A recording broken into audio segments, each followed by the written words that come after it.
Why do you feel emotionally exhausted when you have done nothing all day? They told you rest should make you feel better.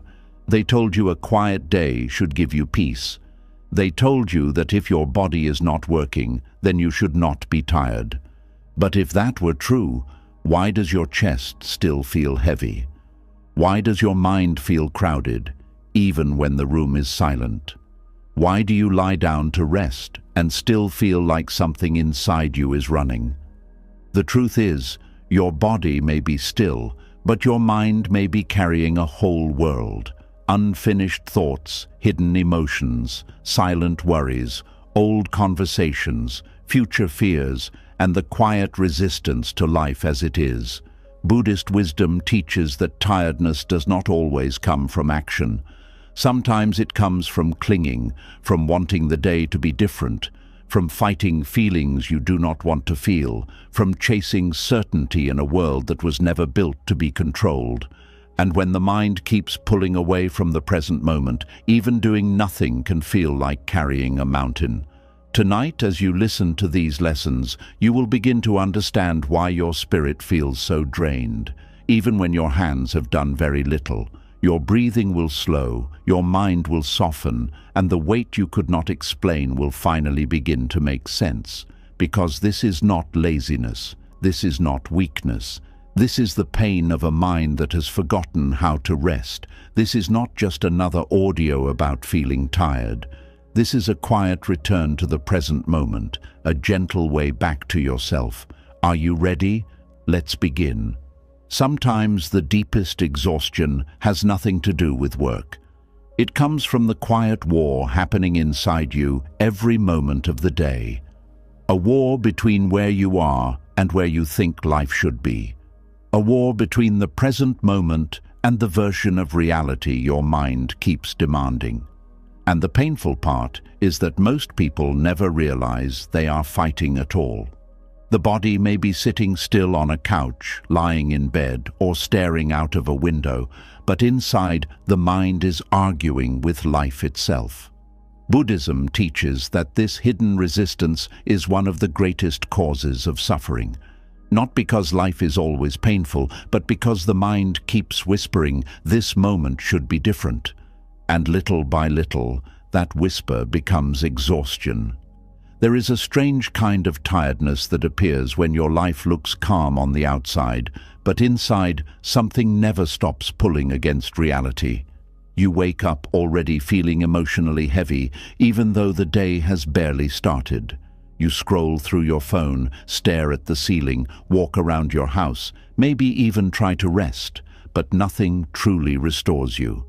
The body pauses, but the mind never lands anywhere. It keeps searching, comparing, resisting, replaying, wanting. Wanting things to feel easier, wanting people to act differently, wanting yourself to feel happier, calmer, more motivated, more loved, more certain. And at first, this seems harmless. After all, everybody wants a better life.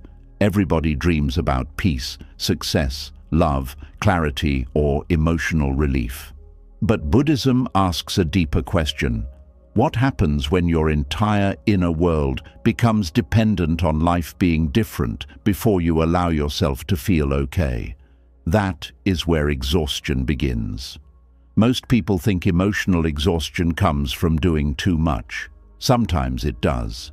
But there is another kind that comes from mentally rejecting the present moment over and over again.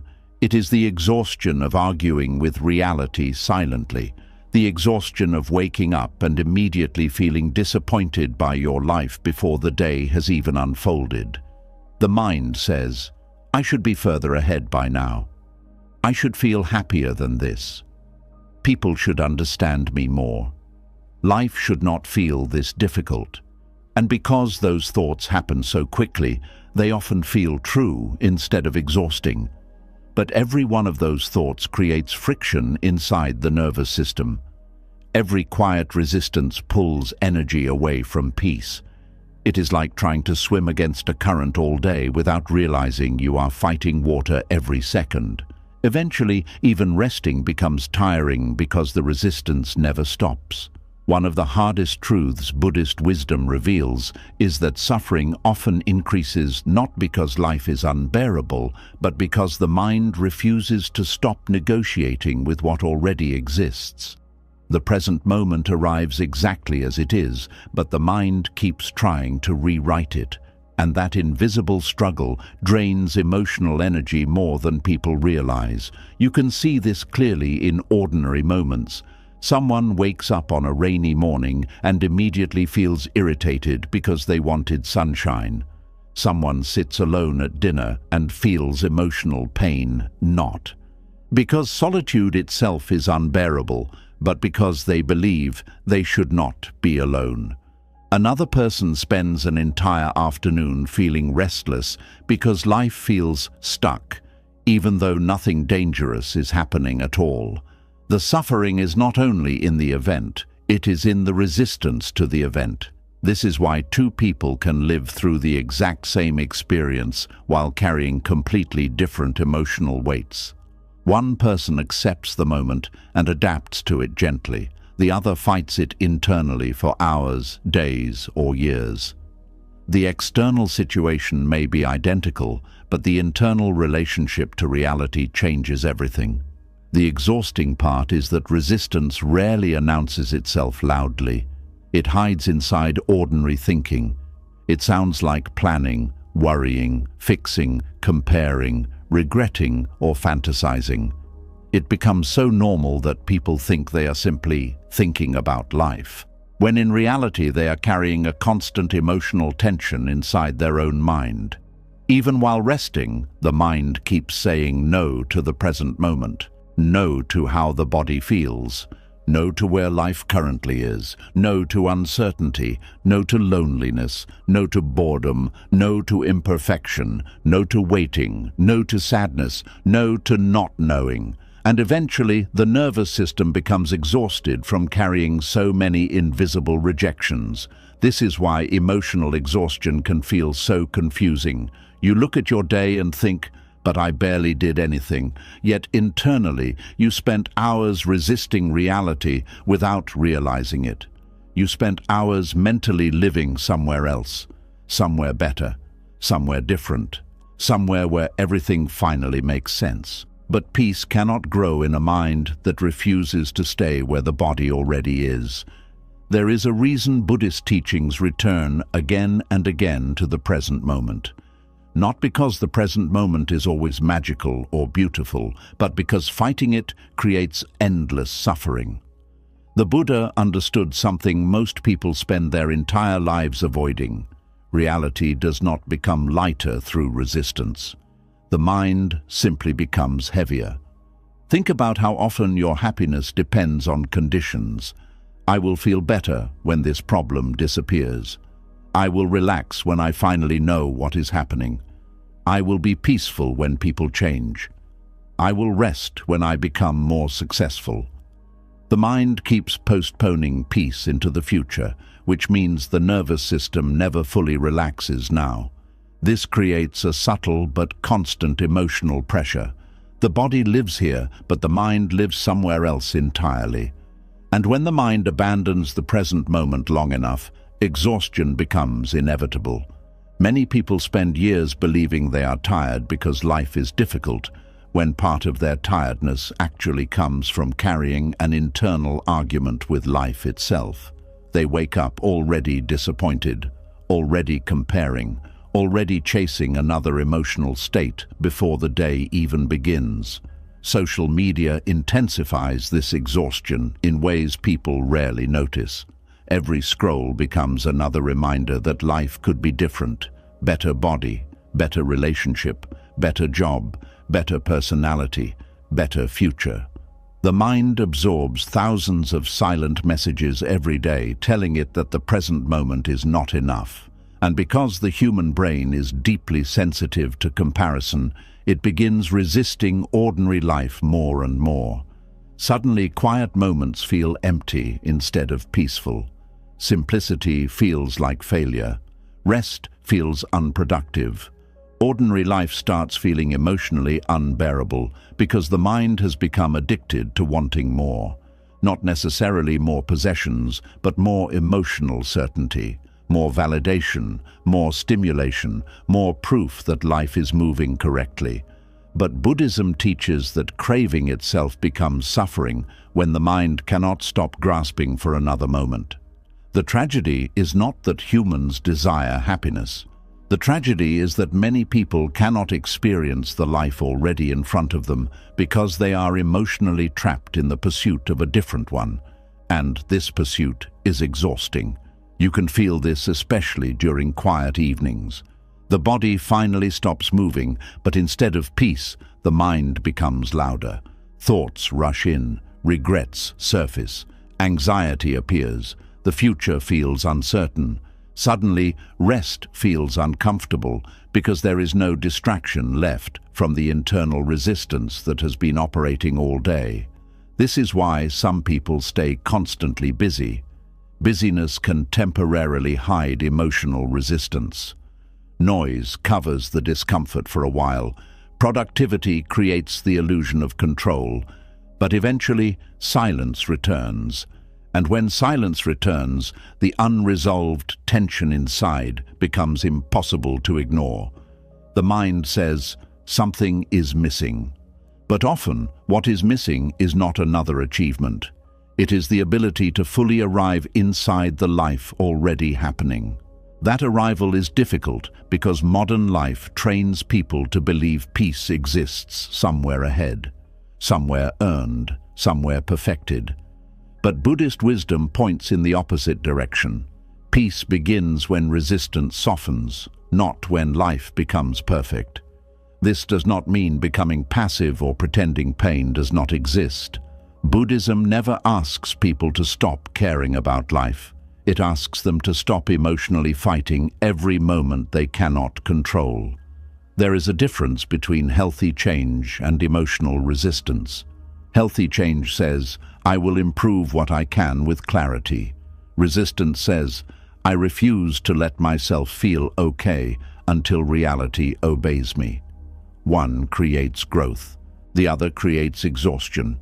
You can feel this difference inside the body. Resistance tightens the chest, it hardens the jaw, it speeds up the mind. It creates restlessness even in silence. Acceptance softens the nervous system. Not because everything suddenly becomes easy, but because the mind finally stops pulling against the moment. This is why some people feel emotionally lighter after crying honestly for the first time in months. The exhaustion was never only sadness, it was the tension of resisting sadness. The body relaxes when it no longer has to fight its own emotional reality. The same is true for uncertainty. Many people are not exhausted because uncertainty exists. They are exhausted because they spend every waking moment trying to mentally eliminate uncertainty. The mind searches for guarantees that life can never fully provide. Will things work out? Will I be okay? Will they stay? Will I fail? Will I regret this? The mind keeps demanding answers before allowing peace. But life rarely gives permanent answers, so the nervous system remains trapped in constant tension, waiting for certainty that never fully arrives. Buddhist wisdom teaches something radically different. Peace is not found by controlling life completely. Peace is found by learning how to stay present even when life remains uncertain. That lesson changes everything. Because when the mind stops demanding perfection from reality, emotional energy begins returning naturally. The nervous system no longer wastes itself fighting every uncomfortable moment. Breathing becomes easier. Silence becomes less threatening. Rest begins feeling like rest again. And strangely, life itself starts feeling softer. Not because problems disappear overnight, but because the inner war begins quieting down. You stop demanding that every moment justify itself before you allow yourself to breathe fully. You stop treating peace like a reward that must be earned through suffering.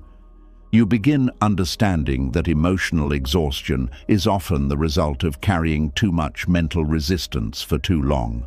There is deep compassion in realizing this, because many people blame themselves for being tired. They call themselves lazy, weak, unmotivated, broken, but often they are simply emotionally overloaded from years of fighting reality internally, years of pretending, years of worrying, years of comparing, years of mentally escaping the present moment, years of believing peace only exists somewhere else. No wonder the heart feels tired, and perhaps this is why the present moment feels so uncomfortable to many people, because when everything becomes quiet, they finally meet the resistance they have been carrying all along, the sadness, the fear, the unmet expectations, the loneliness, the grief over how life turned out versus how they imagined it would. But Buddhism gently reminds us that healing does not begin by escaping the present moment. Healing begins by learning how to stop abandoning yourself inside it. That is the real exhaustion, not simply being alive, but constantly leaving the life that is already here in search of another emotional reality. And slowly, through awareness, something changes. You begin noticing the moments when your mind starts fighting reality again. You notice how quickly tension appears when life does not match your expectations. You notice how often peace disappears because the mind immediately says, "This should not be happening." That awareness alone is powerful. Because you cannot soften resistance, you never notice. Little by little, you begin practicing something unfamiliar, allowing moments to exist without immediately trying to emotionally rewrite them. Letting sadness be sadness. Letting uncertainty be uncertainty. Letting ordinary days be enough without demanding constant stimulation or proof that life is moving correctly. This does not make you emotionless. It makes you less divided inside yourself. And the less divided you become, the less exhausted you feel. Because emotional exhaustion is often the cost of carrying too many inner battles at once. The mind was never meant to wage war against reality every moment of the day. Sometimes peace begins in a very small place, a single breath where you stop demanding that life feel different right now, a quiet moment where you stop chasing another version of yourself, a moment where you allow this imperfect day to simply exist without punishment. And in that moment, the nervous system finally feels something it may not have felt in a very long time. Not excitement, not certainty, not perfection, just relief. Relief begins the moment the mind stops fighting every part of reality. But for many people, the struggle does not end there. Even after the day becomes quiet, the mind keeps reopening doors that were never fully closed. Old conversations return, unspoken words echo again, arguments replay themselves deep into the night. And without realizing it, people spend enormous emotional energy reliving moments that no longer exist. Some of the heaviest exhaustion does not come from what happened today. It comes from carrying yesterday over and over inside the mind. There are conversations that end in real life but never truly end inside you. The room becomes quiet. The other person leaves. The phone call finishes. The messages stop. Yet something continues speaking inside your head for hours, days, sometimes even years. You replay what they said. You replay what you should have said. You imagine different versions of the moment, different outcomes, different reactions. And slowly, without noticing it, your mind becomes a theater of unfinished emotional scenes. This kind of exhaustion is difficult to explain because from the outside, nothing is happening. You may be lying in bed, sitting quietly, driving, eating, or staring at your phone. But internally, entire emotional battles are unfolding again and again. The nervous system responds to those imagined scenes almost as if they are still happening in real time. The heart tightens, the breathing changes, the body becomes tense. Emotional energy drains away even though the body itself has barely moved. This is one of the hidden reasons people feel emotionally exhausted after seemingly doing nothing. The body rests, but the mind keeps carrying conversations that never found peace. Buddhist wisdom teaches that the mind has a deep attachment to unresolved emotional experiences. It keeps returning to moments that created pain, confusion, shame, anger, regret, or longing, because it believes that if it replays them enough, it will finally gain control over what happened. But most of the time, the replaying does not create peace. It creates deeper exhaustion. The mind says, "Maybe if I think about it one more time, I will finally understand. Maybe if I imagine the perfect response, I will stop feeling hurt. Maybe if I replay the conversation again, I can undo the feeling it left behind." But instead of closure, the nervous system becomes trapped in emotional repetition. It is like scratching a wound over and over while hoping it will heal faster. One painful conversation can live inside someone for years. A harsh comment from a parent, a betrayal from a friend, a breakup that ended without understanding, a moment of embarrassment, a sentence spoken in anger. The mind stores emotional moments differently from ordinary memories because emotional pain activates survival systems inside the brain. The mind becomes hyper-focused on unfinished emotional experiences because it believes they are threats that must be solved before safety can return. But emotional safety rarely arrives through endless mental replay. In fact, the replaying itself often becomes the source of suffering. You can feel this most strongly at night. During the day, distractions temporarily cover the mind's unfinished conversations. Noise, responsibilities, work, scrolling, errands, television, social interaction. But when silence finally arrives, the mind begins opening old doors again. Suddenly, you remember something someone said 10 years ago. A mistake you made resurfaces. A conversation you wish had gone differently begins playing in loops. And the strange part is that the body reacts emotionally even when the event is long gone. This is why emotional exhaustion can feel so physical. Thoughts are not weightless. The nervous system responds to emotional memories as if danger is still nearby. Stress hormones rise, muscles tighten, breathing becomes shallow. The body prepares itself for emotional defense, even while sitting safely in a quiet room. Many people underestimate how much energy is consumed by internal conversations. A person may spend hours mentally arguing with someone who is not even present. Imagined replies become endless. Entire speeches form in the mind. The person mentally explains themselves, defends themselves, proves themselves, or seeks validation from people who may never actually give it.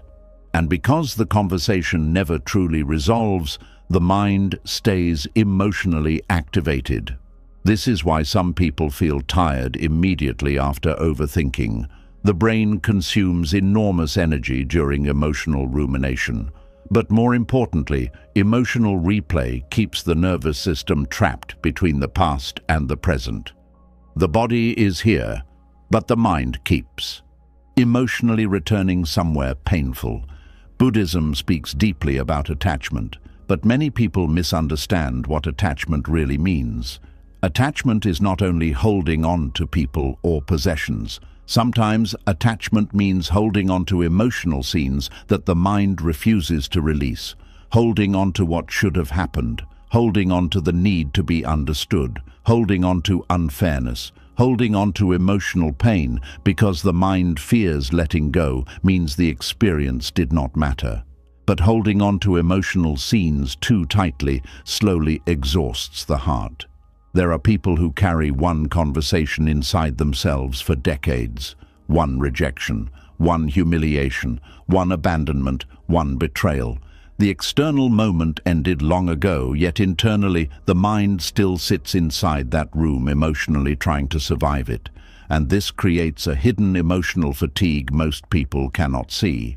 Sometimes the replaying is not even about anger. Sometimes it is longing. The mind replays beautiful memories because it cannot accept that those moments are gone.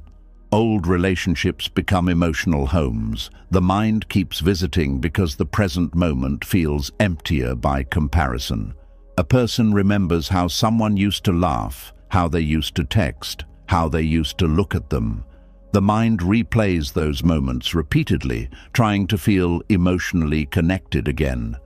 But eventually, even longing becomes exhausting, because the heart is living in memories instead of reality. This is one of the reasons emotional exhaustion often feels confusing. The mind is not only processing current life, it is carrying unfinished emotional energy from the past, while also creating imagined conversations about the future. Someone may spend an entire afternoon mentally preparing for a conversation that has not even happened yet. They rehearse what they will say, they anticipate rejection, they predict misunderstanding, they create emotional scenarios before reality even unfolds. And by the time the actual conversation arrives, they are already emotionally drained. The mind believes it is protecting itself by rehearsing everything in advance, but often it is simply exhausting itself through emotional anticipation. Buddhist wisdom teaches that the mind suffers greatly when it leaves the present moment and becomes trapped inside mental storytelling. Stories about the past, stories about the future, stories about who hurt us, stories about who might leave, stories about how things should have happened differently. The painful part is that these stories feel deeply personal, which makes them difficult to release. People become emotionally identified with their mental replaying. They believe the overthinking is helping them somehow, but often it is only keeping the wound emotionally alive. There is a difference between reflection and rumination. Reflection creates understanding. Rumination creates emotional imprisonment. Reflection allows emotions to move. Rumination keeps emotions trapped in circles. One brings awareness, the other drains life force quietly. Many people think they need closure from others in order to feel peace, but Buddhism gently points toward another truth. Sometimes closure begins when the mind stops demanding that the past become different before it allows itself to rest. That does not mean pretending pain did not happen. It means recognizing that endless replaying cannot change what already occurred. This is incredibly difficult because the human mind craves resolution. It wants emotional certainty. It wants fairness. It wants explanations. It wants the past to finally make emotional sense. But life rarely gives perfect emotional endings. Many conversations remain incomplete. Many people never apologize. Many misunderstandings remain unresolved. And if the mind refuses to rest until every emotional experience feels complete, exhaustion becomes unavoidable. Some people carry invisible conversations with their parents for their entire lives. Even after childhood ends, the emotional dialogue continues internally. They still seek approval, still replay criticism, still defend themselves emotionally against voices that shaped them years ago. Others carry unfinished conversations with former partners. They replay the breakup repeatedly, trying to identify the exact moment things changed. They wonder what they missed. They mentally negotiate with memories, trying to emotionally repair what no longer exists. And some people carry conversations with themselves. These may be the most exhausting conversations of all. The mind constantly says, "You should have known better. You ruined everything. You are not enough. You always fail. You should be further ahead." This internal dialogue never fully stops, so the nervous system never fully relaxes either. The person may look calm externally, but internally they are being emotionally attacked by their own thoughts all day long. No wonder the heart feels tired. This is why Buddhist teachings place so much importance on observing the mind without immediately becoming trapped inside every thought. The mind produces endless emotional commentary, but not every thought deserves your life force. Many thoughts are simply emotional echoes, echoes of fear, echoes of shame, echoes of loneliness, echoes of old pain that still wants resolution. But when awareness grows, something important begins happening. You start noticing when the mind reopens old emotional rooms. You begin recognizing the moment replaying starts. You feel how quickly the body tightens when old conversations return. That awareness creates space, and in that space, there is finally the possibility of not following every thought endlessly. This is not easy. Some emotional scenes are deeply painful because they touch wounds connected to love, identity, belonging, or self-worth. The mind returns to them because it wants emotional completion. But constantly reopening emotional pain rarely creates healing. Often, it only deepens emotional fatigue. Healing begins when the mind learns that not every memory must become a permanent residence. There is tremendous freedom in allowing certain conversations to remain unfinished without carrying them forever. Not because they did not matter, but because your peace matters too. The mind often believes that letting go means approving of what happened. But letting go is not approval.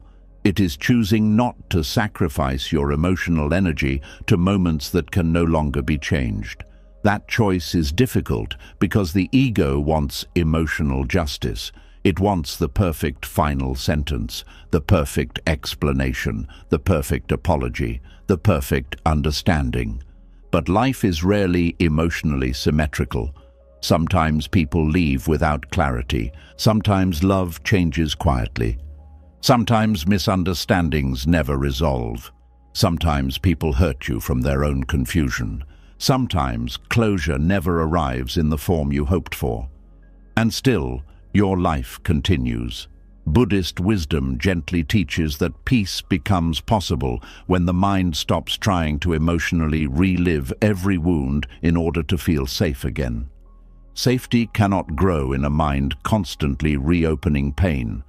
This is why mindfulness matters so deeply. Mindfulness is not about becoming emotionless. It is about returning awareness to what is happening now instead of endlessly drowning in mental replaying.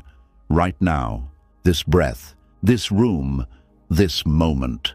Not the conversation from 5 years ago, not the imagined argument tomorrow, not the endless emotional rehearsal.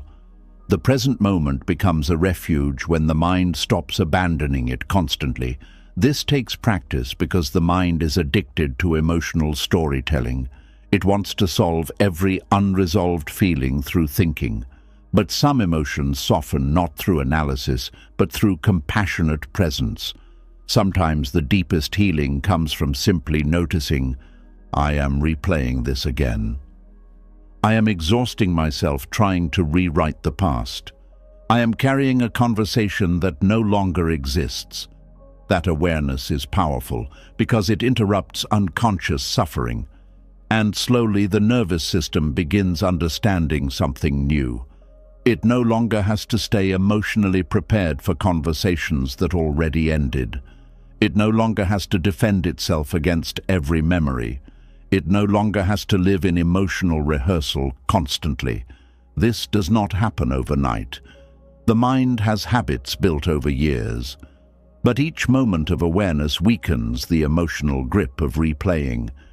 You begin breathing more deeply again, sleeping more peacefully again, feeling present more often again, not because life suddenly becomes perfect, but because the mind stops carrying entire emotional worlds every moment of the day. And perhaps this is one of the quietest forms of freedom Buddhism offers.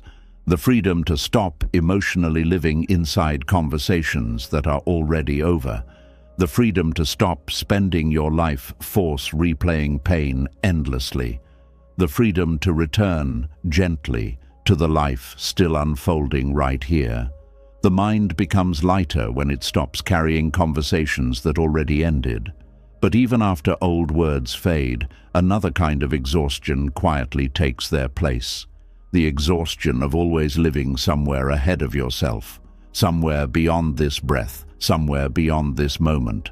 Many people are physically present in their lives, but mentally they are constantly running toward tomorrow. And the painful part is that they rarely notice how much energy disappears while trying to arrive somewhere that does not exist yet. Some people wake up tired before the day even begins because their mind has already traveled into the future. Before their feet touch the floor, they are already worrying about next week, next month, next year. Their body is here, but their thoughts are already chasing problems that have not happened, conversations that have not occurred, failures that may never arrive, and fears that have not yet become real. This is one of the quietest forms of emotional exhaustion. Living ahead of the breath. Buddhist wisdom teaches that suffering grows when the mind abandons the present moment and becomes trapped in constant anticipation. The future itself is not the problem. Planning is not the problem. The problem begins when the mind loses its ability to stay here because it is emotionally addicted to what comes next. There is a deep difference between preparing for life and mentally escaping into the future all day long. One creates clarity. The other slowly drains peace from the nervous system. Many people live as if the present moment is only a waiting room for a future version of life where everything will finally feel okay. They tell themselves, "Once I solve this problem, I will relax. Once I know what is happening, I will feel safe. Once life becomes stable, I will finally breathe deeply." But the future keeps moving. Every time one worry disappears, another appears immediately behind it. The mind never truly arrives anywhere because it has trained itself to survive through anticipation. This is why even peaceful days can feel emotionally heavy. The body may be resting, but internally the mind is already carrying tomorrow's uncertainty. It rehearses possibilities constantly. It predicts disasters. It searches for emotional guarantees. It scans the future, trying to eliminate pain before it happens. But the nervous system was never designed to carry endless imagined futures all at once. You can see this clearly in ordinary moments. Someone sits quietly at dinner, but mentally they are worrying about bills, relationships, health, aging, mistakes, or things they still need to accomplish. Another person lies in bed at night, but their mind is already living inside tomorrow morning. Someone else cannot enjoy a beautiful moment because they are already afraid it will end. The body remains in one place while the mind keeps abandoning it. And eventually, the nervous system becomes exhausted from constantly traveling into futures it cannot control. Buddhism places enormous importance on the breath because the breath exists only here. Not in yesterday, not in tomorrow. Every breath is an invitation back into reality before the mind disappears again into imagined worlds. But modern life trains people to live ahead of themselves constantly. Productivity culture glorifies future obsession. Society praises people for always thinking ahead, always planning, always preparing, always achieving. The mind becomes conditioned to believe stillness is dangerous. Presence feels unproductive. Rest feels irresponsible. So even during quiet moments, the mind refuses to stop moving. A person drinks coffee while thinking about work. They shower while replaying future scenarios. They walk while worrying. They eat while scrolling. They try to sleep while mentally solving problems. The breath becomes ignored because the mind has become addicted to leaving the present moment. And little by little, invisible tiredness begins growing inside the body. This exhaustion is difficult to explain because it does not always look dramatic. It often appears as low emotional energy, heaviness, restlessness, numbness, irritability, inability to relax, or the strange feeling that you are never truly here anywhere. Many people call this anxiety, But underneath anxiety is often a nervous system that has forgotten how to remain inside the present moment safely. The future-thinking mind constantly whispers, "What if something goes wrong? What if I fail? What if they leave? What if life never gets better? What if I make the wrong decision? What if I cannot handle what is coming?" These thoughts create emotional tension even before anything actually happens. The body responds to imagined danger almost the same way it responds to real danger. Stress hormones rise, muscles tighten, breathing becomes shallow. The nervous system enters survival mode repeatedly throughout the day. And because most future fears never fully resolve, the body rarely gets permission to rest deeply. This is one of the hidden costs of living ahead of the breath. The nervous system becomes trapped in permanent anticipation. There are people who spend years emotionally preparing for disasters that never arrive. They overthink every possibility because they believe constant mental preparation will protect them from suffering. But instead of safety, they create chronic emotional exhaustion. The mind says, "If I worry enough, I can prevent pain." But worrying is not the same as protection. Often it is only prolonged emotional suffering. Buddhist teachings describe this beautifully through the idea of mental attachment. The mind becomes attached not only to outcomes, but to control itself. It believes peace can only exist once uncertainty disappears. But uncertainty is woven into life permanently. No amount of future thinking can fully remove it. This realization can feel frightening at first. The mind wants guarantees, it wants certainty, it wants emotional insurance against disappointment and loss. But Buddhism gently teaches that peace does not come from controlling the future perfectly. Peace comes from learning how to remain present, even while uncertainty exists. That is a completely different way of living. Most people have never truly experienced the present moment because the mind immediately turns every moment into preparation for another one. Even joy becomes interrupted by anticipation.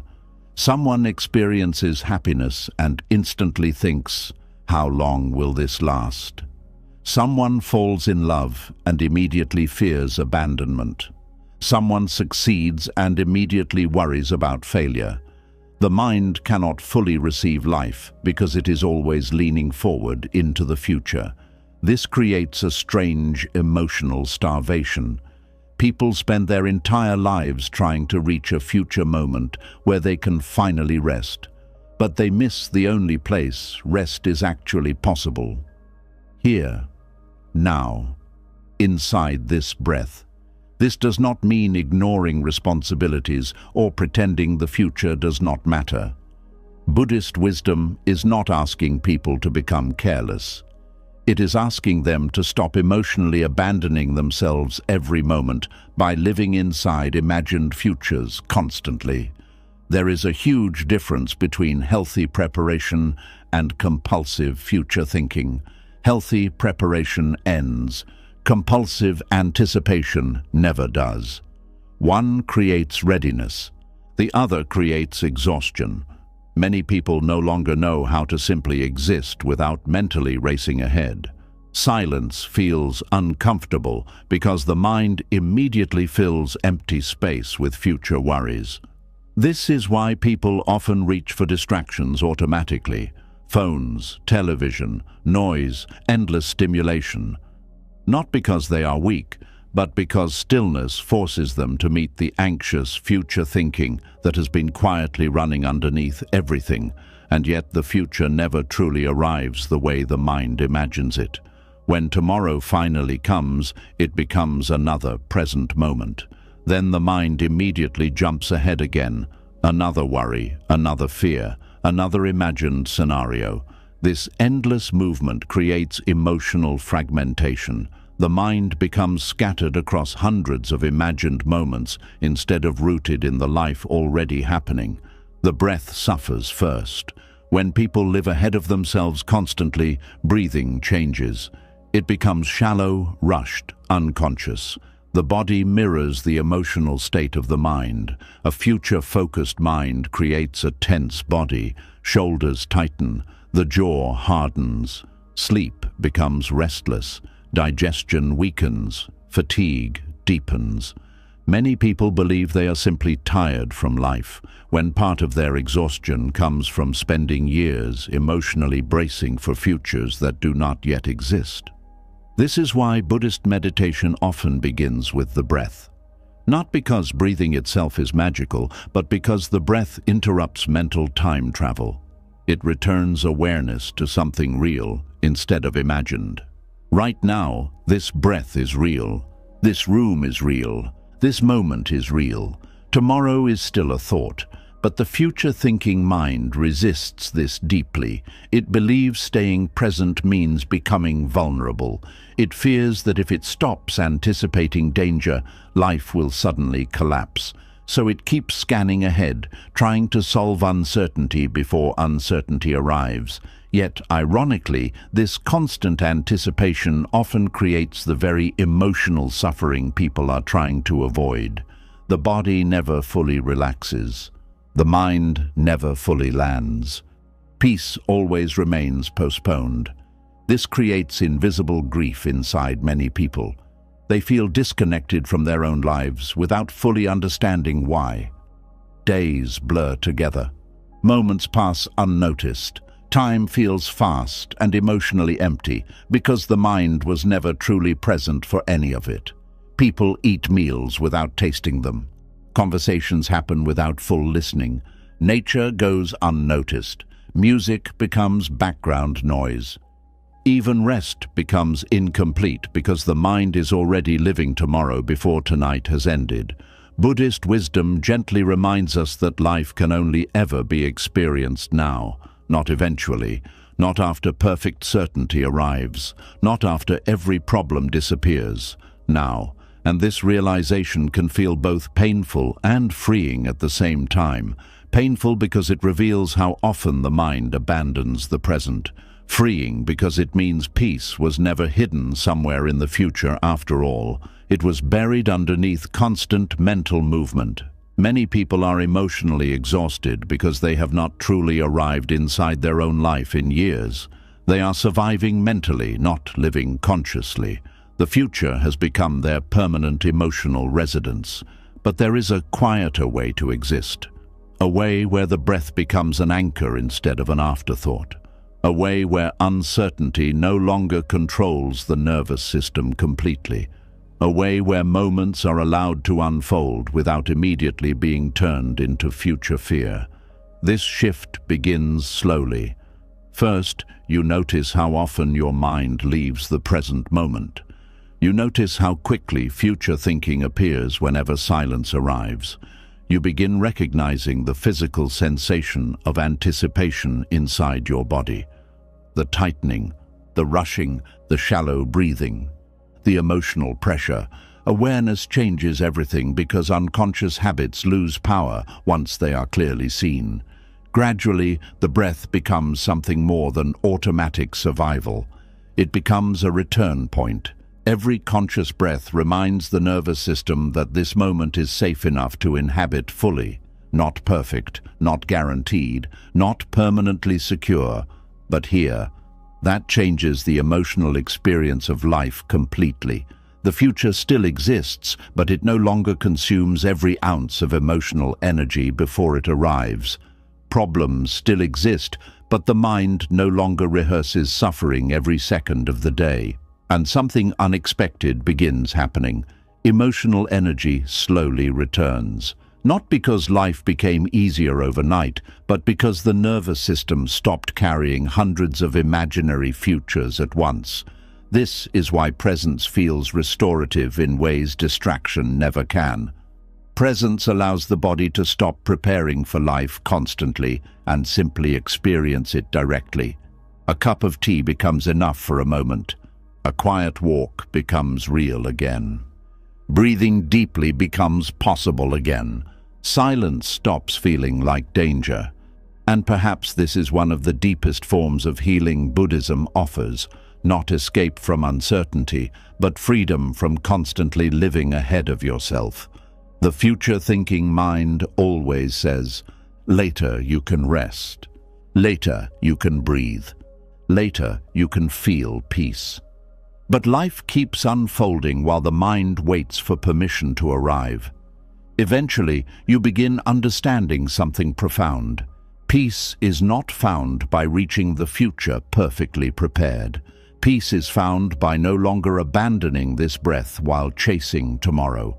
And slowly, the exhaustion begins softening, not because uncertainty disappears, but because you stop carrying tomorrow before it arrives. The exhaustion begins to soften when the mind stops carrying tomorrow before it arrives. But even after future thinking quiets down, many people still discover something painful. They rest for hours and still feel drained. They sleep, scroll, stay in bed, avoid responsibilities, disconnect from people, cancel plans, and tell themselves they are taking a break.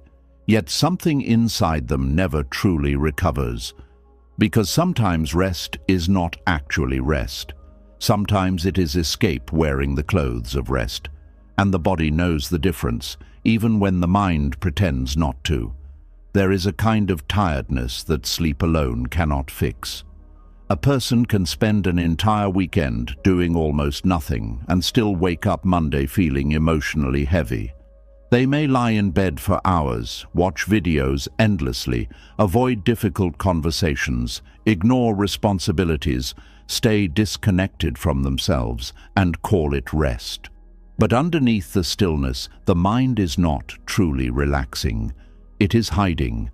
Buddhist wisdom teaches that true rest is not simply the absence of movement. True rest happens when the mind is no longer running away from itself.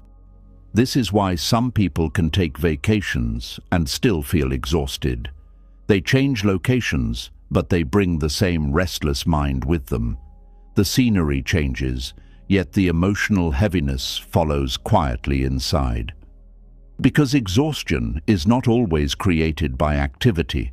Sometimes it is created by avoidance. Avoidance is exhausting because the nervous system must constantly work to keep uncomfortable truths buried beneath distraction.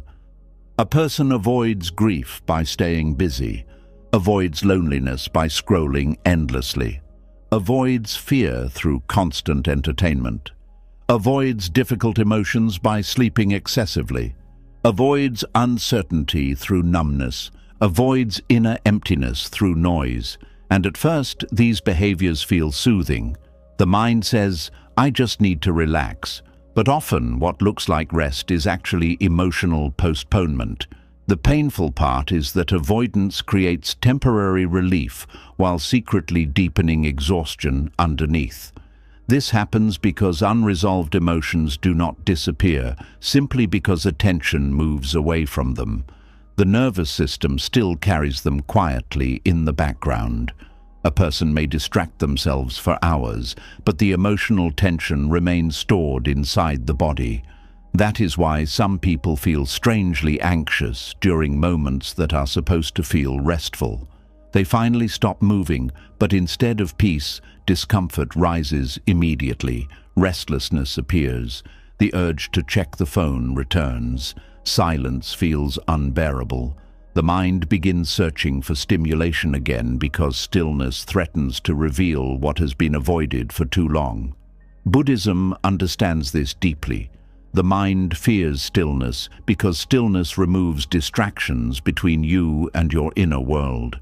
When noise disappears, unresolved pain becomes easier to hear. This is why many people unconsciously stay overstimulated. Constant input protects them from emotional confrontation. Music always playing, videos always running, notifications always arriving, endless scrolling before sleep, endless consumption throughout the day. The modern world makes avoidance incredibly easy. And because distraction is socially normal, people rarely notice when rest has quietly turned into emotional escape. You can feel the difference in your body. Real rest softens the nervous system. The breath deepens naturally. The body feels lighter afterward. Awareness becomes clearer, but avoidance-based rest leaves a strange emotional fog behind. Hours disappear, yet the exhaustion remains untouched. Sometimes it even grows heavier. This confuses many people because they believe they are resting properly, but internally the mind never stopped running. It only changed direction. Instead of running toward productivity or future worries, it runs away from uncomfortable emotions. The nervous system still stays activated underneath the distraction. A person may spend an entire evening watching videos, not because they genuinely enjoy them, but because silence feels emotionally dangerous. Another person sleeps excessively because waking life feels emotionally overwhelming. Someone else isolates themselves because facing people requires emotional energy they no longer feel capable of carrying. And beneath all of this is often one painful truth.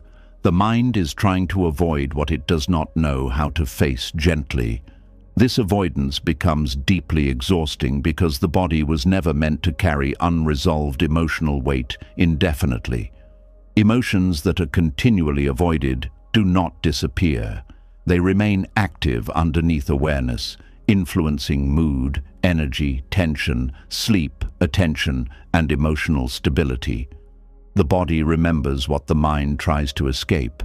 This is why people sometimes break down emotionally during quiet moments that seem completely ordinary. A small trigger suddenly releases weeks, months, or years of suppressed exhaustion. Tears appear unexpectedly. Anger surfaces intensely. Anxiety becomes overwhelming. Not because the moment itself caused everything, but because the nervous system was already overloaded from carrying avoided emotions silently for too long. Buddhist wisdom does not teach people to force themselves into painful emotions aggressively. It teaches gentle awareness, compassionate honesty, the willingness to stop abandoning yourself through constant escape. There is an enormous difference between healthy rest and unconscious avoidance. Healthy rest restores connection with yourself. Avoidance disconnects you further. Healthy rest creates presence. Avoidance creates numbness. Healthy rest allows emotions to breathe. Avoidance traps emotions beneath distraction. One heals exhaustion, the other prolongs it quietly. Many people learned avoidance very early in life without realizing it. They grew up in environments where emotions felt unsafe, inconvenient, or overwhelming. Sadness had to be hidden. Fear had to be ignored. Anger had to stay silent. Vulnerability felt dangerous. So the nervous system adapted by escaping inwardly. Some people became chronic overthinkers. Some became perfectionists. Some became emotionally numb. Some became endlessly distracted. Some became addicted to busyness. Some disappeared into fantasy and entertainment. All of these can become forms of emotional avoidance. And because the behaviors become habitual, people often mistake them for personality traits instead of survival responses. The body, however, continues carrying the emotional cost. This is why emotional exhaustion often feels mysterious. People think, "But I am resting all the time." Yet internally, the nervous system never experiences true restoration because the mind remains emotionally disconnected from itself. A person lies in bed physically resting while mentally avoiding grief. Another sits silently while emotionally running from loneliness. Someone else scrolls endlessly to avoid hearing their own thoughts. The body stops moving, but the emotional avoidance continues actively underneath. Buddhism teaches that suffering deepens when awareness disappears, not because emotions themselves are dangerous, but because unconscious avoidance keeps the mind fragmented. The person becomes disconnected from their own inner experience. And eventually, that disconnection creates profound fatigue. There is something deeply tiring about constantly pretending not to know what hurts. Many people sense exactly what they are avoiding, but they keep turning away from it because they fear what they might feel if they stop distracting themselves. They fear grief will consume them. They fear sadness will never end. They fear loneliness will become unbearable. So they keep reaching for escape. But emotional avoidance creates a painful paradox. The more people run from their emotions, the more emotionally exhausted they become. This happens because emotional suppression requires energy. Constantly pushing feelings away forces the nervous system into chronic tension. The body stays emotionally guarded all the time. Muscles tighten unconsciously. Breathing becomes shallow. Awareness narrows. Emotional numbness increases. Eventually, the person loses access not only to painful emotions, but also to joy, peace, curiosity, softness, and connection. Numbness spreads across everything. This is one reason many emotionally exhausted people no longer know what they truly feel. They only know they feel tired. Tired of thinking, tired of carrying, tired of pretending, tired of functioning, tired of avoiding. And underneath that exhaustion is often an inner self, quietly waiting to be acknowledged instead of escaped. Buddhist practice gently invites people back toward what they keep running from, not to punish them, but to free them. Because healing begins when awareness returns. Awareness says, this sadness exists, this fear exists, this loneliness exists, this grief exists. Not with judgment, not with panic, not with self-hatred, simply honest presence. That presence changes the nervous system profoundly. The body no longer has to waste energy hiding from itself constantly. This is why emotional release often feels strangely relieving even when tears are involved. The relief comes from no longer resisting inner reality so aggressively. The nervous system softens because the emotional war briefly stops. Many people are terrified that if they stop distracting themselves, they will collapse emotionally. But often, what actually collapses is the exhausting effort of avoidance itself. There is deep exhaustion in constantly carrying emotional armor, always staying distracted, always staying busy, always staying numb, always staying entertained, always staying mentally elsewhere. Eventually, the soul becomes tired of running, and sometimes that exhaustion is actually an invitation. Not an invitation to give up, but an invitation to finally stop escaping yourself. This can begin very quietly, a moment where you sit without reaching for distraction immediately. A moment where you notice your sadness without trying to fix it instantly. A moment where you breathe fully instead of mentally fleeing into stimulation. A moment where you admit, I am hurting. These small moments matter deeply because they rebuild connection between awareness and the inner self. Buddhist wisdom teaches that peace cannot grow where awareness is constantly abandoned. The present moment becomes unbearable when the mind refuses to stay with itself compassionately. This is why meditation feels difficult for many people initially. Stillness removes escape routes. The mind suddenly notices how restless it has become. Thoughts rush faster, emotions surface, discomfort appears, but the discomfort was already there before meditation began. Stillness simply reveals it. And that revelation can become the beginning of healing. Because once suffering is clearly seen, it no longer controls the nervous system unconsciously in the same way. Many people spend years searching for rest while unknowingly avoiding the exact inner experiences that need compassionate attention. They wait for exhaustion to disappear through distraction alone. But distraction cannot resolve emotional disconnection. Only awareness can do that. Not harsh awareness, not forceful confrontation, gentle awareness, the kind that says, you do not need to run right now. You do not need to hide from yourself. You do not need to earn rest by escaping your emotions first. This softness matters because emotionally exhausted people are often already carrying enormous inner pressure. The nervous system does not heal through self-attack. It heals through safety. And safety begins when the mind no longer treats inner emotions like enemies that must be avoided at all costs. This changes rest completely.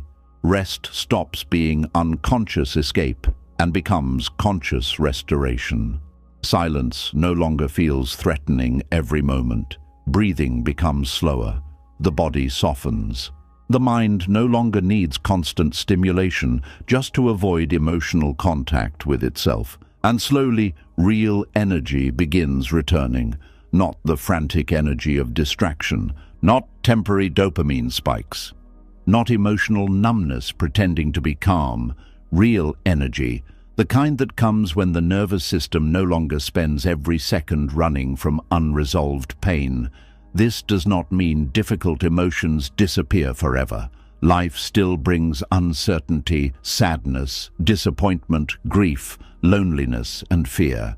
Buddhism never promises permanent emotional perfection. What changes is the relationship to those emotions. Instead of immediately escaping them, awareness learns how to stay present gently. That changes exhaustion at its root, because the deepest rest is not found in distraction. It is found in no longer needing to abandon yourself in order to survive your own mind. And perhaps this is why so many people still feel tired after doing nothing all day. The body may have stopped moving, but internally the nervous system was still running from silence, running from grief, running from uncertainty, running from loneliness, running from inner truth. Eventually, the body grows tired of carrying so much avoidance, and maybe healing begins in a very simple place, not by forcing yourself to become productive again immediately, not by judging your exhaustion, but by becoming honest about what your mind has been trying so hard not to feel. Because once awareness returns, the running slowly begins to stop, and for the first time in a long time, rest finally becomes rest. Real rest begins when the mind stops running from itself. But once the noise slows down and the distractions become quieter, something deeper often rises to the surface. Feelings that were never fully felt, sadness that was swallowed too quickly, fear hidden beneath busyness, anger buried under silence, disappointment carried for so long it became part of the personality itself. And without realizing it, many people spend years carrying emotions their body was never allowed to release. Some feelings do not disappear when they are ignored. They simply become heavier. There are emotions people allow themselves to feel openly, and there are emotions they quietly bury because they seem too uncomfortable, too inconvenient, too painful, or too dangerous to face directly. But the body remembers every feeling the mind refuses to acknowledge.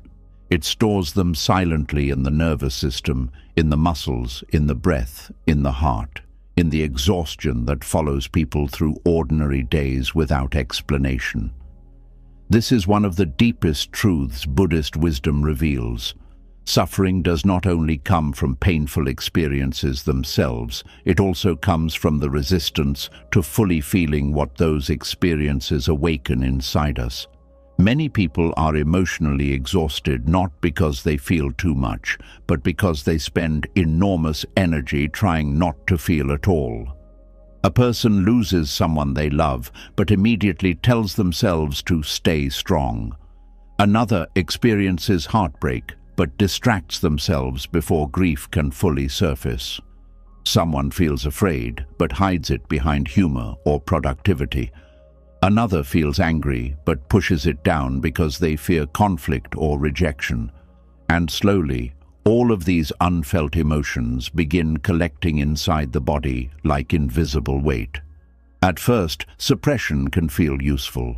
The mind believes it is protecting itself. It says, now is not the time to cry. I need to keep functioning. I cannot fall apart. Nobody wants to hear this. I should be over this already.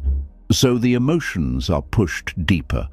But emotions do not vanish simply because awareness looks away from them. They remain active beneath the surface, influencing the nervous system constantly. Sadness becomes heaviness.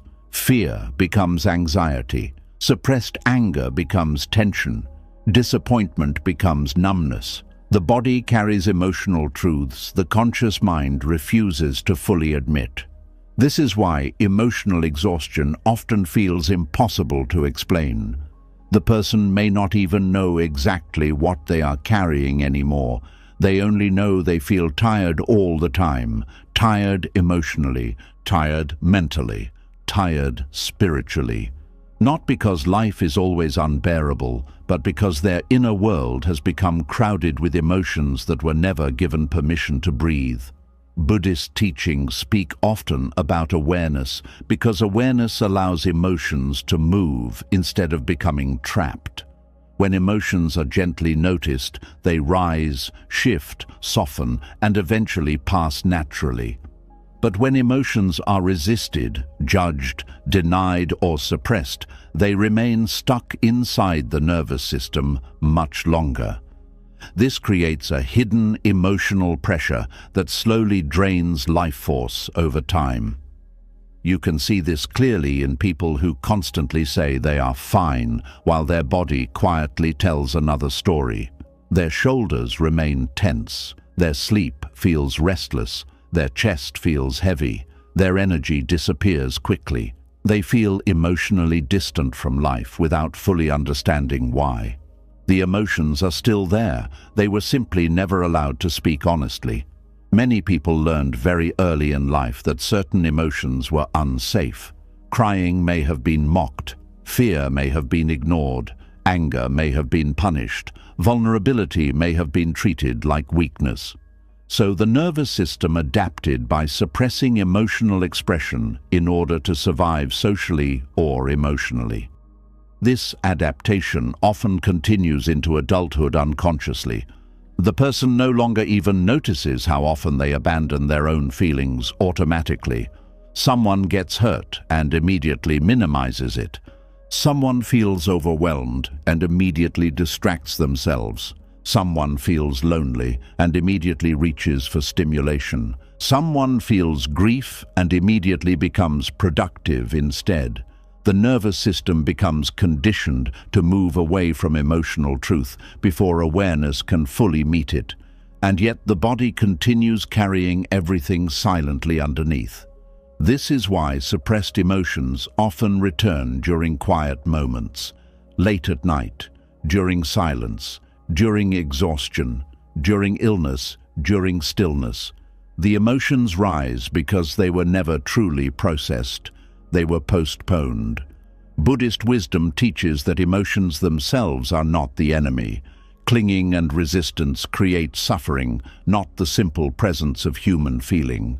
But many people spend years fighting their own emotional reality, as if sadness, fear, or anger are personal failures instead of natural human experiences. This inner conflict creates profound fatigue. There is something deeply exhausting about constantly monitoring your own emotional life, trying to appear okay while carrying pain internally. The nervous system remains emotionally guarded all the time. The body never fully relaxes because it is always suppressing, controlling, hiding, or avoiding something underneath. No wonder peace feels distant. A person may spend years carrying sadness they never fully allowed themselves to feel. Maybe it began with disappointment, a dream that never happened, a relationship that quietly ended, a childhood need that was never met, a life path that unfolded differently than expected. But instead of grieving honestly, the mind keeps saying, "It was not a big deal.